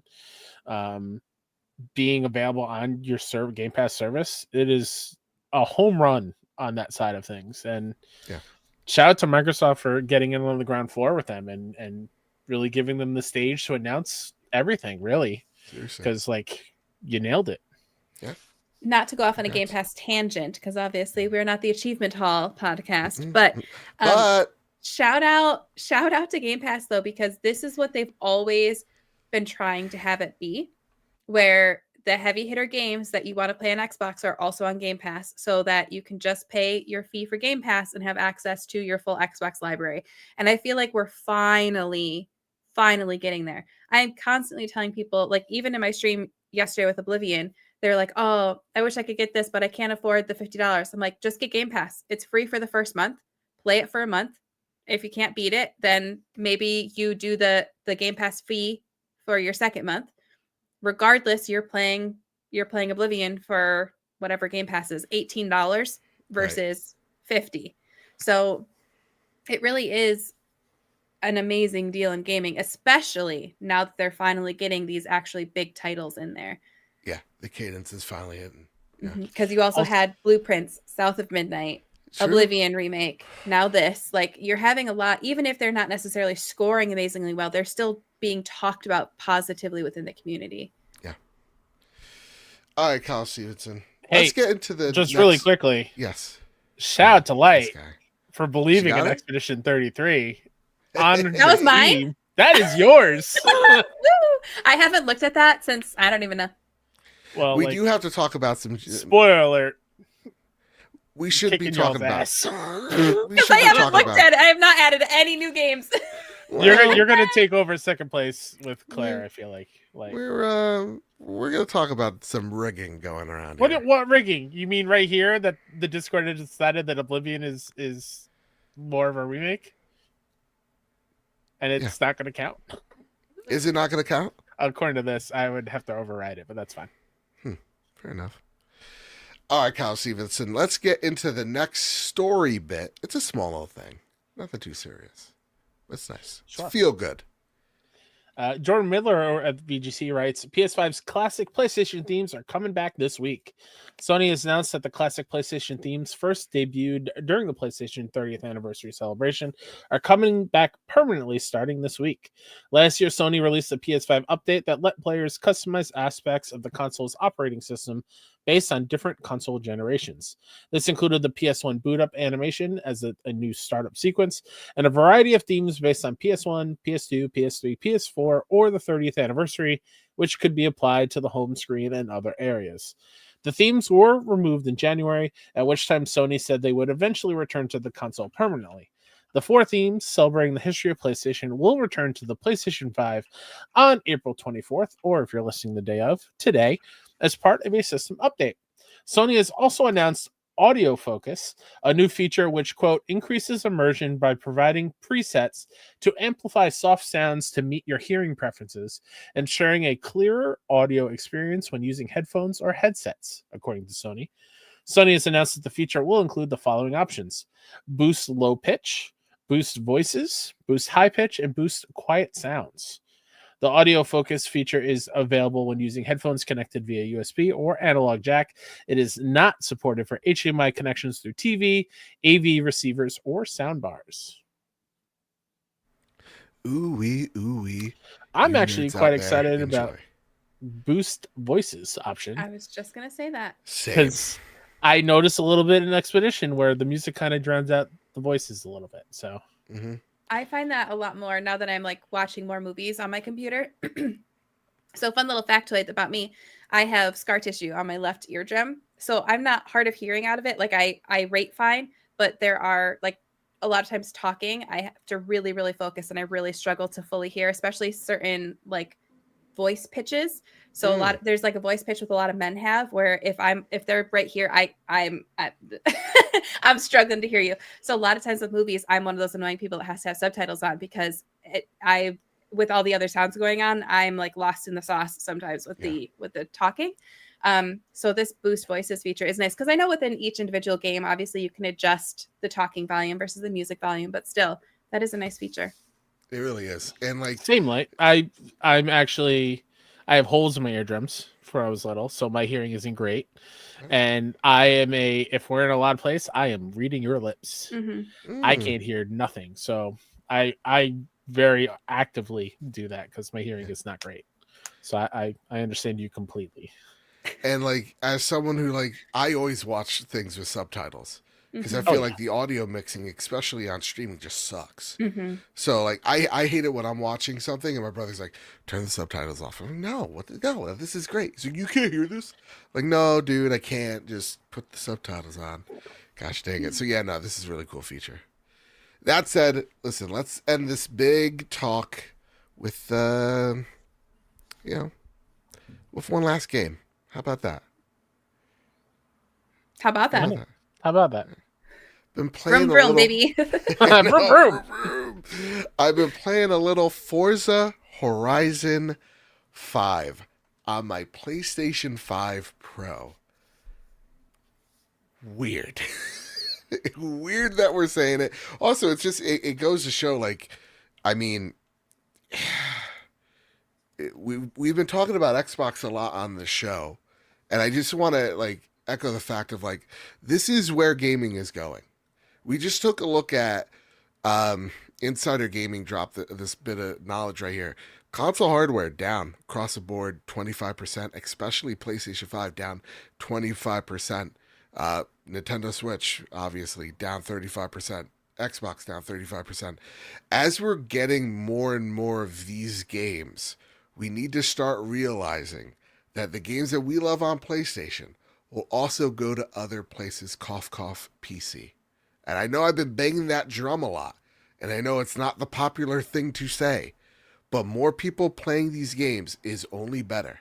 So when I see people being these naysayers, being these, frankly, a little bit of weirdos when it comes to, oh, I can never see a PlayStation game on a PC. Gang, we're getting there, man. They're getting so cheap, they're not even putting a steelbook case in a goddamn collector's edition. We're getting there. So that said, this is real weird. Forza Horizon 5. I want to just Also highlight one more thing. We talk about Gears and Halo being really, really popular and being like, oh, well, when we see Halo, it's the watershed moment. Forza Horizon 5, as of 2024, had over 40 million players. People downloaded that game, played it. 40 million. That's nuts. This is the watershed moment. This franchise is so incredibly huge, and I'm so happy that they started with Forza Horizon and not Motorsport, which is akin to our Gran Turismo. It's the technical simulator. This is more of the arcadey. Hey, if Motorsport's here to celebrate the car culture in terms of the science behind the car, this celebrates the car culture of the passion of cars. And so Forza Horizon is truly that. It is just a party with a Lamborghini. It's just so much fun. And even in its overworld, you could just turn on a podcast and go, I'm just going to ram some random signs. And then I'm going to go and do some speed checks where I have to go drive like 200 miles above the speed limit. Or I'm going to just go find a ramp to jump off of to land on this roof accordingly. And then it'll go take you to more serious, again, arcade styled racers. So, like, you could do a drag race 1 minute, and then you could go take your literal warthog from Halo out to the jungle and just ride in the mud. And there's just so much variety in terms of its racing, what you're able to do with these cars, and at the same exact time, the variety doesn't stop. You can't just drive a Lamborghini in the jungle and you're going to be fine. You're going to do real bad. But if you go and you take a Hummer out there, you're going to do far more better. So there is still some type of simulation to it where you get to tune these cars accordingly. But if you're a big dumb idiot like me, you could still have a lot of fun just going, hey, I'm going to buy a DeLorean because I can't buy one in real life. And I'm just going to go 88 miles per hour. And the cutest thing about it is when you're driving that DeLorean and you hit 88 miles per hour, the goddamn car glows up and I freak out like a child. It's so much fun. I love this game when it originally came out. I think I sunk about like 10-15 hours into it. I'm right now on 10-15 hours on PlayStation 5. I plan to platinum it. It's just a whole lot of fun. Now, of course, code, thank you Xbox, Microsoft team for delivering us this code. Very gracious. And they even said, hey, listen, you don't even need to make content. Just go play the game, which is very nice of them. So thank you all. Forza Horizon, man, listen, there's better people to talk about sim racers with. But yeah. I could just tell you as a simpleton, having a blast. But where is my goddamn Toyota Corolla? You know what I'm talking about? It's missing. I hopped in for about 45 minutes. And it felt just as good as when I played it a little bit on Series X. And just so everyone is aware, you do have to link Microsoft accounts. It's not that hard, and it's not that big of a problem. So everyone chill out. Now, that said as well, I do want to listen. We've been too kind to Microsoft this whole episode. I need a little salt in the wound. But Joe, it did remember everything I did from Xbox. Like, when I played it, it did remember everything that I've done in this game, which is nice. It's true. I will say, plays best on PlayStation 5 Pro. Just saying. Plays very nice there. It's really, some people would say it's the best place to play, and I wouldn't argue. Light, are you a racer? Do you like racing games? You know? Okay. I played a little bit of this. Mr. Light bought it when it came out on Xbox, and I actually did play a little bit of it. At that point, it kind of just reminded me of, I've never seen the movies, but like it gives me the same vibes as Fast and Furious. I was just driving around like crazy, and like someone was talking to me on the radio. I don't even know what I was doing. And then I like customized a car that I bought. I'm excited to play the Hot Wheels stuff. I haven't gotten to that point yet where I could do it. I know it sounds stupid, but I'm saving that for last. Sure. Yeah, man. Game's a whole bunch of fun. Go have fun with it. It's gonna be rad. Ghetto Barry writes, "Hope you all are doing well. My question this week revolves around Forza on the PlayStation 5. This game for me is day one simply because I've never played Forza games. Is there anything a newbie like me needs to know before driving in head first? I've been playing a few games in the past, Gran Turismo and the Dirt games. It's been a minute. Any suggestions would be welcoming. Love you all. Side note, I will be using my green controller exclusively for Xbox games on my PlayStation. Seems only fitting." Perfect. When it comes to Horizon, just have fun. That's it. Even Nothing I was more. able to jump in and play for a little while, and I've literally never played a racing game before. So Yeah. unless Crazy Taxi counts on my Dreamcast. I'll count it. It counts. Yeah, I'm pretty much like the same. Like if it's not like Crazy Taxi or it's not Simpsons Hit and Run, like racing games to me usually don't do it. Dirt was one of them that I was like, okay, this is really fun. Burnout is another one. It's like when they don't take themselves too seriously, that's when I enjoy myself a lot more. And Horizon is definitely one that doesn't take itself too seriously. Okay, gang. That said, let's there's no flash news this week. Okay? None. Zip, not a zilch. Been a slow news week, but gosh dang, we had a lot to talk about. It's a good thing it was, because we had a lot to talk about. Seriously. Do we want to briefly What's that? chat about episode 2? I haven't watched it yet, so I won't be any help. Let's just say they nailed it again. Yeah, they nailed it. Last of Us HBO episode 2. Yeah. They nailed it. Anyone who played the games, you know what was going down. It went down. Can I just shout out again the love Yeah. of my life? I'm sorry, Mr. Light, Pedro Pascal. God damn. I always say this. He just seems like genuinely such a kind human. Yes. Immediately after the episode dropped, he posted a picture of him and Caitlin Dever hugging. Denver, yeah.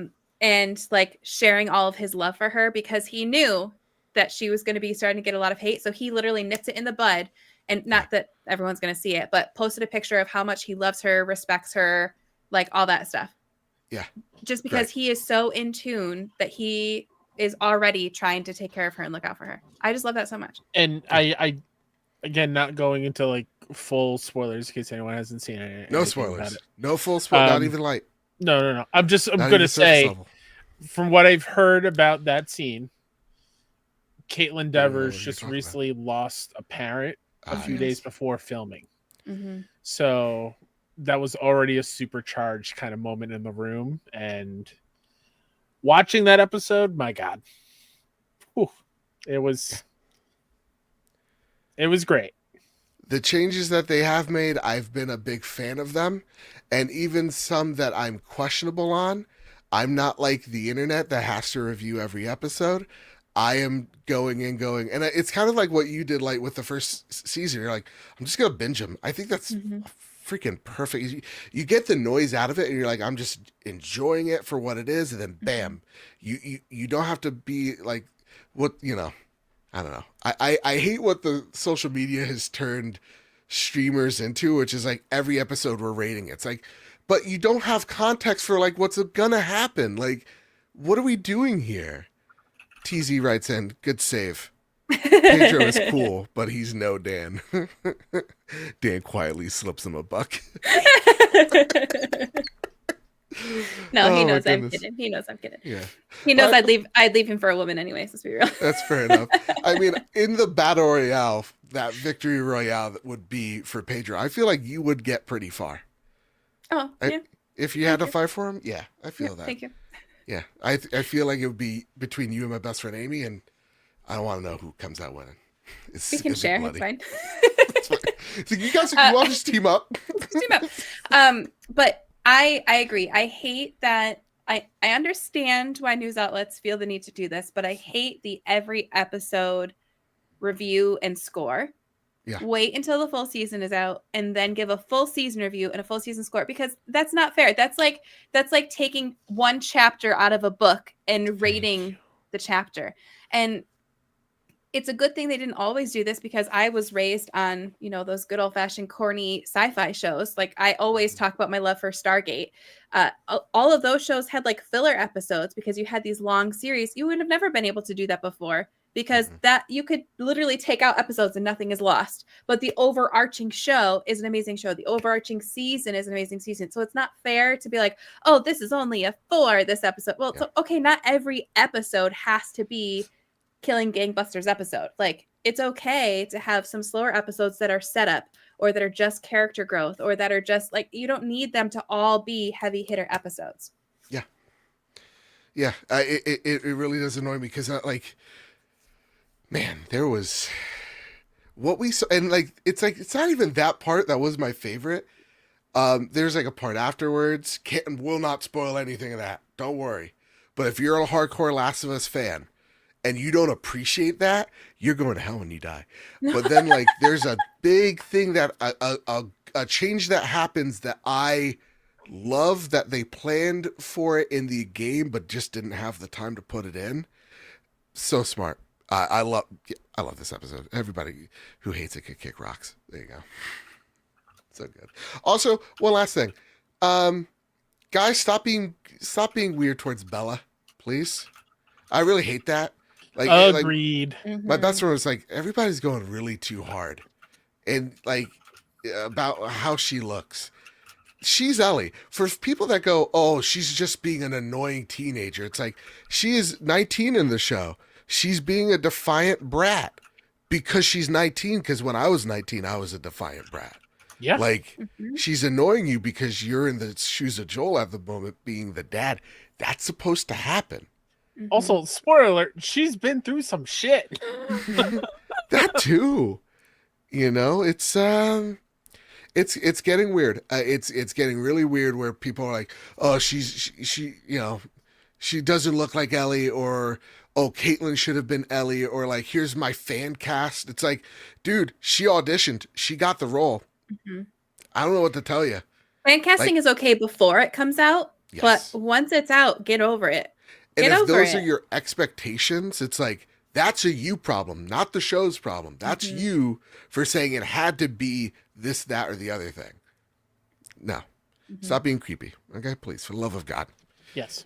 I'm just trying to protect my social media because they were just tired of it. And they were like, and it's so sad because they were like, I was planning on deleting it anyways. I didn't even really want to have it. I was just kind of told that I had to have it because of my job or whatever. But it's sad. Especially, what is it with certain fan bases? Like the fan base for this game is just awful. Yeah. Not everybody, obviously, but like the vocal ones.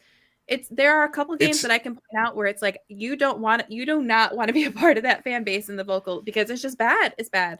It's not even, to me, it's not the fan base. It's like people that go, I like the first game, or it's like the no good, the people that are going to make the spreadsheet of why they think the tiefling tree elf is not attractive anymore. It's those people. And to those people, I'm like, all right, gloves are off. You're sexualizing a fucking teenager. Okay?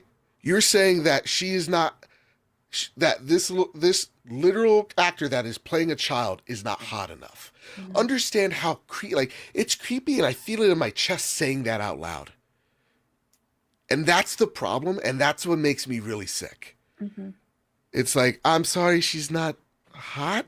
What is? I'm very happy Bella decided to get off of their social media, because they don't need that in their life. Thank you, Kyle, for on a random transition here. This is going to be a hard transition. I apologize. Dan just texted me because he's got to go to bed. But he said, as long as they want me to be on the show, I'll be on it. But if they end up liking me better than you, I cannot be held accountable. All right. Hot dang. We got our guests for next week. We're just setting this up for like when Joe and I are both out for a week. It's just you and oh my God, nothing would get done. You do not want that. Nothing would get done. I'm too unprofessional for that. I cannot be held accountable. Fair enough. All right, Kyle. Light. Are you guys holding on to something? Anything at all? I've got this little like fidget toy That was Yeah. an Easter egg. I'm holding a Funko Pop of This is Oberyn. Oberyn. chapstick. Yeah. Yeah. Fair enough. But it's vanilla chapstick. It's yummy. Ooh. Fair enough. I can't do anything that with the like when it's like cherry lip balm. Can't do that. Yeah, this is like the ultra lip repair kind, so it's really thick and sticky. So it's really annoying. I can only put it on before bed because it's like if I do anything, it's just all over the place. Yep. No, big same. Big same. All right, Kyle Stevenson. You're the latest and the greatest in all things PlayStation storefront. You know the deal. My throat's really dry. Speaking of dry and chapped, take it away, Kyle Stevenson. Coming up is a Frag Punk on April. Nope. Yep, April 29th on PS5. Video viewers are going to look at it. Looks like a fun, stylized first-person shooter. Yeah. Sorry, it's cute. Yeah. Nice. Looks nice. Comic booky. What else you Let's got see. for us, Let's see. bud? Also, Forza Horizon is out on Oh, yes. April 29th. If you have not pre-ordered the digital premium edition, whatever it is. Mhm, mhm. But if you have that one, I believe you can play starting the 25th. Nice. We've got. Let's see if this will. Nope, it will not switch on the fly. Okay, hold on. Please hold. Okay. Please hold. Boop, Again, boop, growing technical pains. Boop, boop, boop, boop, boop, boop, boop. We're figuring it I know out this is a on super the exciting fly. one. This is a Doo-doo-doo-doo. super exciting game, What everybody. is this you're showing me? April 30th, MotoGP 25. Yeah, Watch look out, at those Forza. We got motorcycle racing. bikes. Red Bull. Yeah. All right. All I'm right. always like shocked at how good these games look. Like Right? year in, year out. It Not always bad. visually looks super impressive. Yeah, I like it. So I like for all it. your MotoGP fans, Like have me. fun. All righty. And then we got Gosh. one more. We got one more? Okay, sorry. Yeah, yeah. Sorry. Uno mas. We'll get there. We'll iron out these kinks. Hey, I considering just this can't. is our first time, it's going real smooth. It's going pretty good. It's going pretty smooth. I'm not Knock hating. on wood. Knock on wood. If you can't believe it, next week is already May. So on May 1st, It's gonna be May. we've got Despelote coming to PS5 and Despelote. PS4. Love that. I've known about this game for a little bit now. It was at Day of the Devs a few years ago. It's like a slice of life game about soccer in, I believe it's El Salvador. Nice. Yeah, it's visually very pretty. But yeah, Nice. that's it for Nice. next week in games. That's right. I That's right. fear that is gonna make me motion sick if I try to play it. It Fair. does look like it would get me sick. That's right. Fair. Did have an El Salvador joke. Couldn't find it though.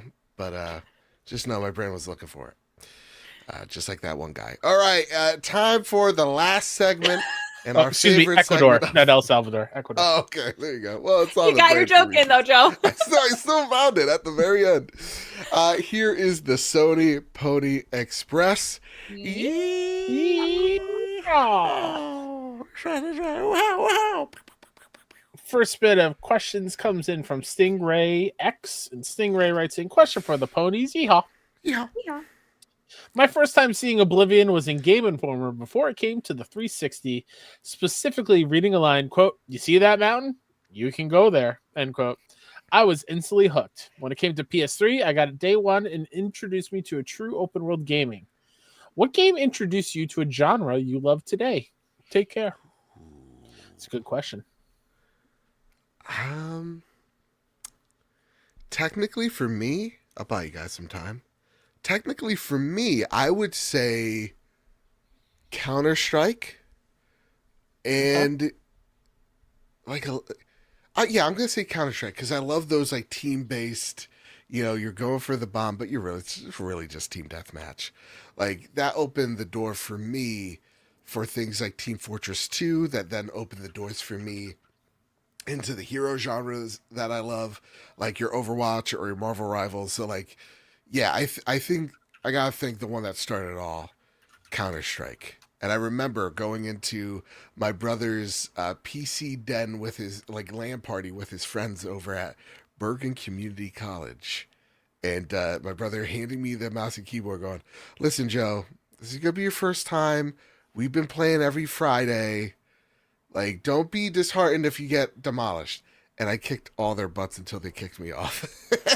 It was very much like a, you think you're locked in, or sorry, you think I'm locked in here with you, you're locked in here with me. And then they unplugged the Ethernet cord. What's that, you, Kyle?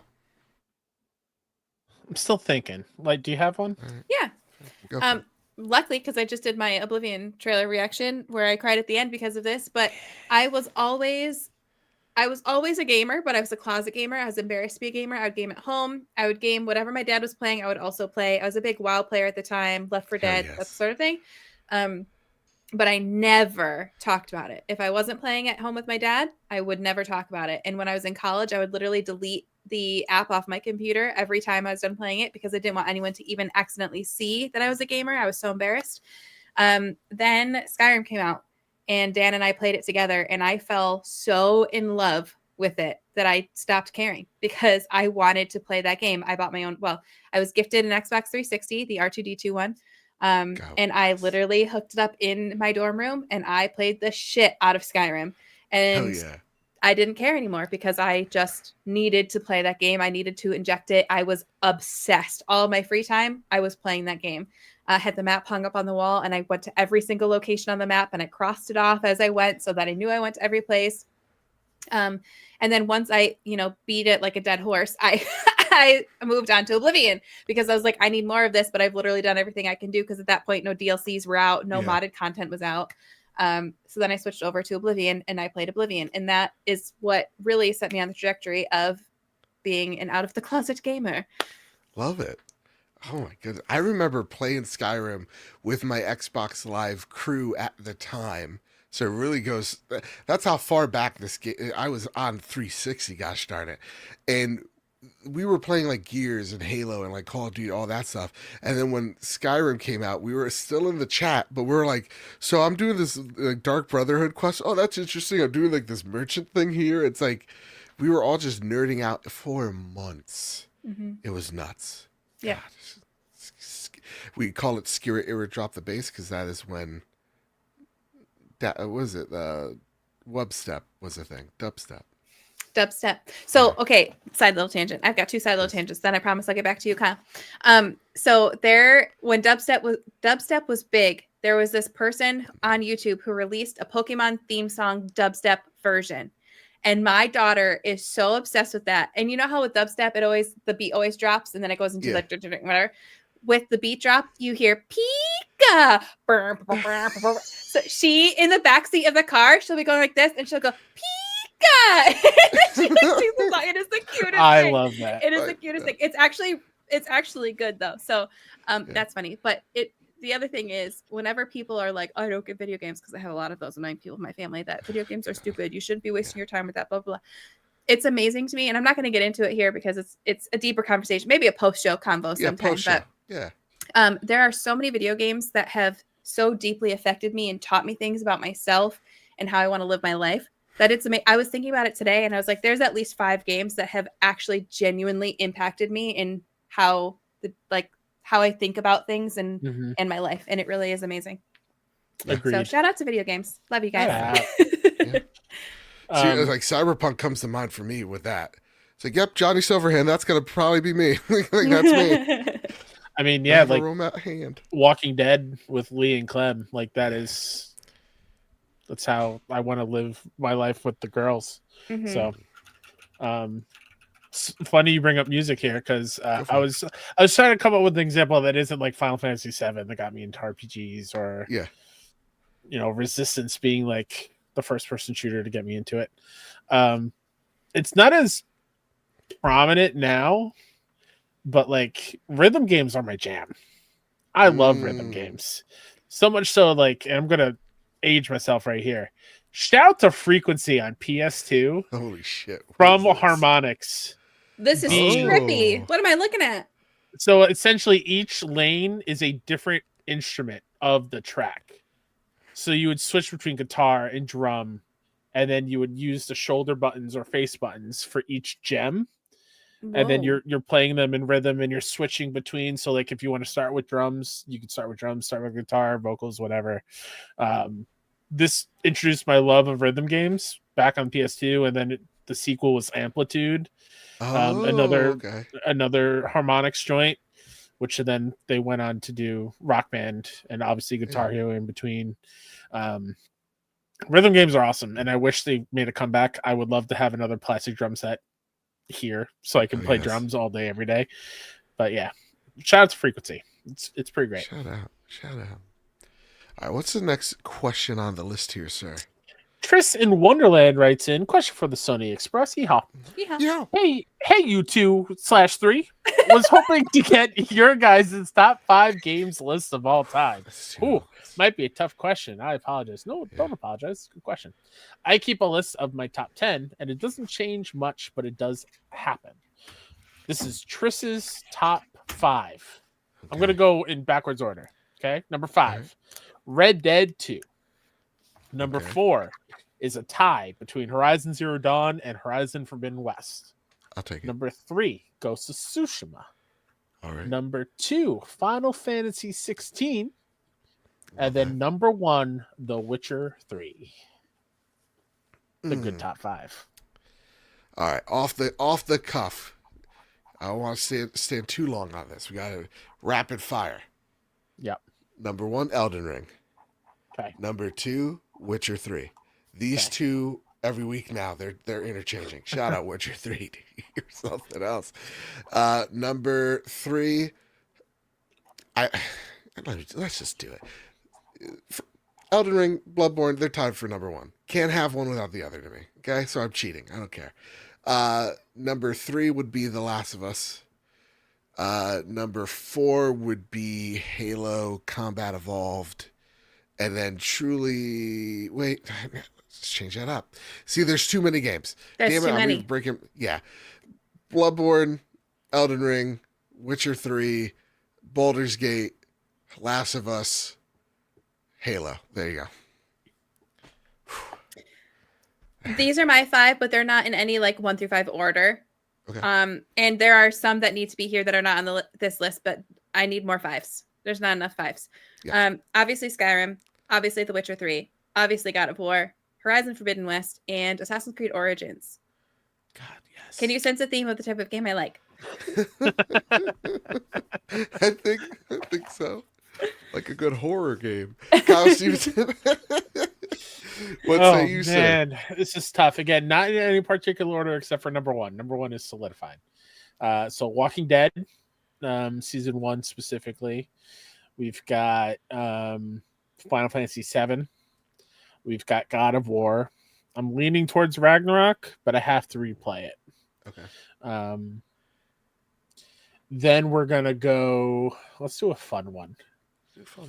Let's do Borderlands 2. Okay. I love Borderlands 2. And then number 1 is Last of Us 1 and 2 because I can't think of them separately. They're one big story. Mm-hmm. So, yeah. Joel was the good guy.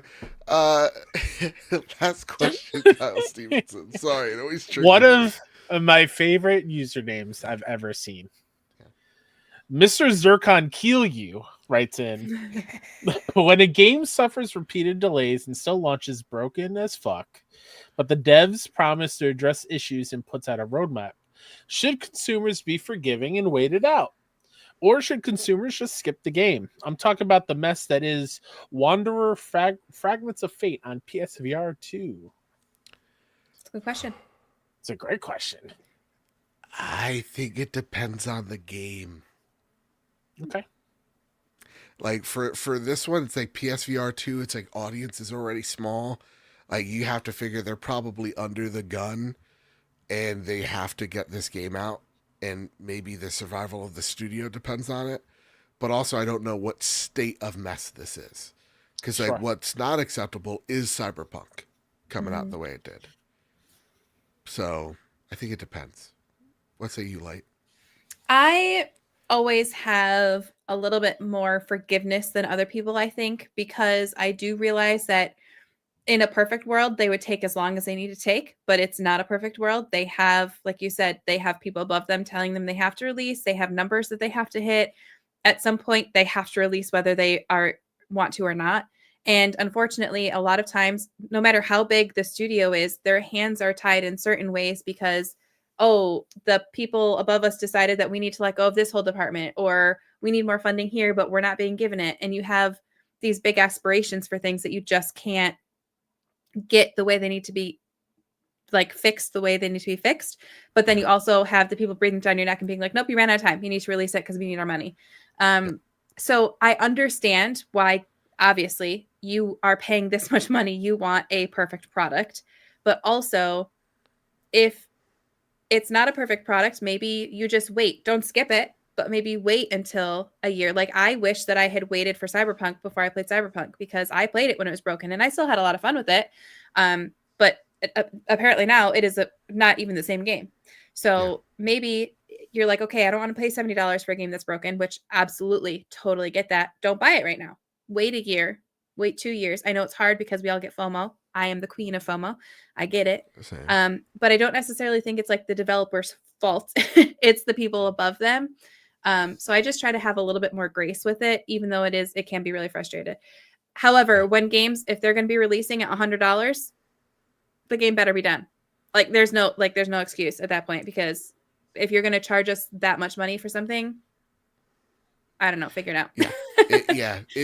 It's funny because, like, ever since doing this podcast and learning more about this industry and how much investors have a say in how things get done, and it does make you see games a little bit differently in how they're made and the struggles that each team gets into, where it's like, like, every game should be perfect when it comes out, or lack of bugs or whatever have you. But, like, sometimes, like, for a game like Fragments of Fate, I'm guessing they ran out of money and then they need to recoup this cost. They know it, and they're trying their hardest. Whereas GTA 6 comes out, that game better be perfect because it has the budget of God. So and it's going to be that. So I think it really does depend on the project and how transparent they're being with you. But I totally understand if you're like the consumer, like, well, I'm always right. It's like, it's also technically true. And as a consumer who spent $70, you want a game that you can actually play that's not broken. And I think, like you said, it depends on how broken it is. Is this a game where you keep getting to this part and it's hard crashing and you just can't play it because you physically can't play it because of the crashing or because of glitches or because of that? Or is it just like little bugs that are just stupid and annoying, but they're not stopping you from playing it? I think those are two very different things. Kyle Stevenson, what say you, sir? I'm going to put on my little day job PR hat here for a second for this one. Oh, here he goes. I think it's super important for the finished game to be running as optimized as possible. So if you have to cook a little bit more, make sure everything is good to go, so be it. Roadmaps afterwards can be helpful for a game that releases like on consoles per se, just to let everyone know that like they're actively addressing them and hope to address them soon. And I think it's totally fine for people who want to wait until everything is fixed. I don't see any issues on that front because I understand it as a consumer. Money is tight. You don't want to pay for something that just isn't in a state where you're going to have a good time with it, because our time is finite, our finances are finite. It's a tough situation. On the other side of things, if a game is in early access, a roadmap is essential to let people know exactly what they are addressing during that period, and people should be aware that that game is not in its finished, quote-unquote, final state yet. That's fair. So anything that they run into in an early access game is kind of like the cost of entry. Like, you kind of know that is not the finished end product. So anything that you run into, you should have a little bit more grace with. And roadmaps are super helpful there, which I don't love seeing, like reviews on early access games where they're like, this game is trash, it's full of bugs. It's in early access and you knew that before you bought it. Like, it's not the finished thing and they're actively working on it. So just a lot of the gaming community out there is just don't have that kind of patience, empathetic brain and patience when it comes to that kind of stuff. It's like two different kind of worlds. Well, that said, gang, I think we crushed it this week. I don't know. I don't know Go about you team. guys. Go us. You know. Before we get on out of here, is there anything we'd like to spotlight? T? Anything in particular? Currently playing Assassin's Creed Black Flag for the first time over on my gaming channel at Lightweight Gaming on YouTube. Hell yes. Reacting to the Rocky films, and today was just like a random, nobody asked for it, but it was a special request. The Last of the Mohicans went up today. Trying to diversify my portfolio a little bit, if you will. So like it. lots of fun content on both those places. And then when I come back from vacation, I hopefully will be healthy enough to continue streaming Oblivion. Hopefully, knock on wood. The glands in my Kyle's- neck are saying otherwise, though. Oh no. Kyle Stevenson, is there anything you'd like to spotlight before we get on out of here? Myself, Mr. K-Set, pretty much everywhere. So go follow me on your social media platform of choice. If it's Twitter, I'm not there really that much at all, ever. So Good. come Stay through over away. at Blue Sky. It's great. Yeah. Go follow all the 61 Indie stuff that I'm doing at 61indie.com and 61 Indie Show socials out there. Lights rocking some cool 61 Indies merch. Punch Nazis, play indies. baby. Yeah, Love shirt looks this. rad. Yeah, and tell somebody you love them and that you appreciate them. Go tell a dev that you really, really enjoy their game. I do like how it's yeah. a little pigeon foot. Yeah, it's a little pigeon claw. Yeah, you can find me over at Mr. Badbit on Blue Sky. Literally on Twitter, it's only for when PR people ask and if I'm trying to reach out to PR people. So we're not there no more. Go on Blue Sky. That's where the peoples are. Love to see more brands go on it. Insomniac made one. Why did Insomniac make one? Let's go follow them. Go follow 'em. Okay, can you guys tell me, can you post videos on Blue Sky? Because I tried to post my video and it wouldn't go. Are they super short? There's Up to limits. 3 minutes, right? I think Oh, up see, to this 3 video minutes. was 2 minutes and 20 seconds, but it wouldn't even let me upload it. Weird. Yeah, I know it's like in the infancy stage with the videos and whatnot. Okay, maybe I have to do it Um, on PC versus the app or something. I know if you link a stream and you can watch it straight from Blue Sky. Oh, that's which cool. which is really cool. And yeah, they're starting to verify people now too, which is great. Nice. It's growing. 35 million people. Be a part of it. You know what I'm saying? And maybe have a better conscience when you're going and scrolling on through. It's way better. It's more personalized. There's not like a real big like trending tab. It's like literally it's customized to like what you're actually into. It's really rad. Anyway, they should be paying us, not us just giving them free advertising, but it's great. And Kanye's not there. Anyway, with all that said, with all that out of the way, everybody, keep your wits about you. Also, thank you everybody on patreon.com/PSR for supporting us the ways you do. We'll see you on And the for our after channel show. members. No channel. There's so many people we need to thank. Everybody, keep your wits about you. Keep hunting and keep playing PlayStation. Really quick, and audio listeners. Oh my god! Okay, This is for you. No, you're good. For Light and Joe, I put in the private chat here on the new thing.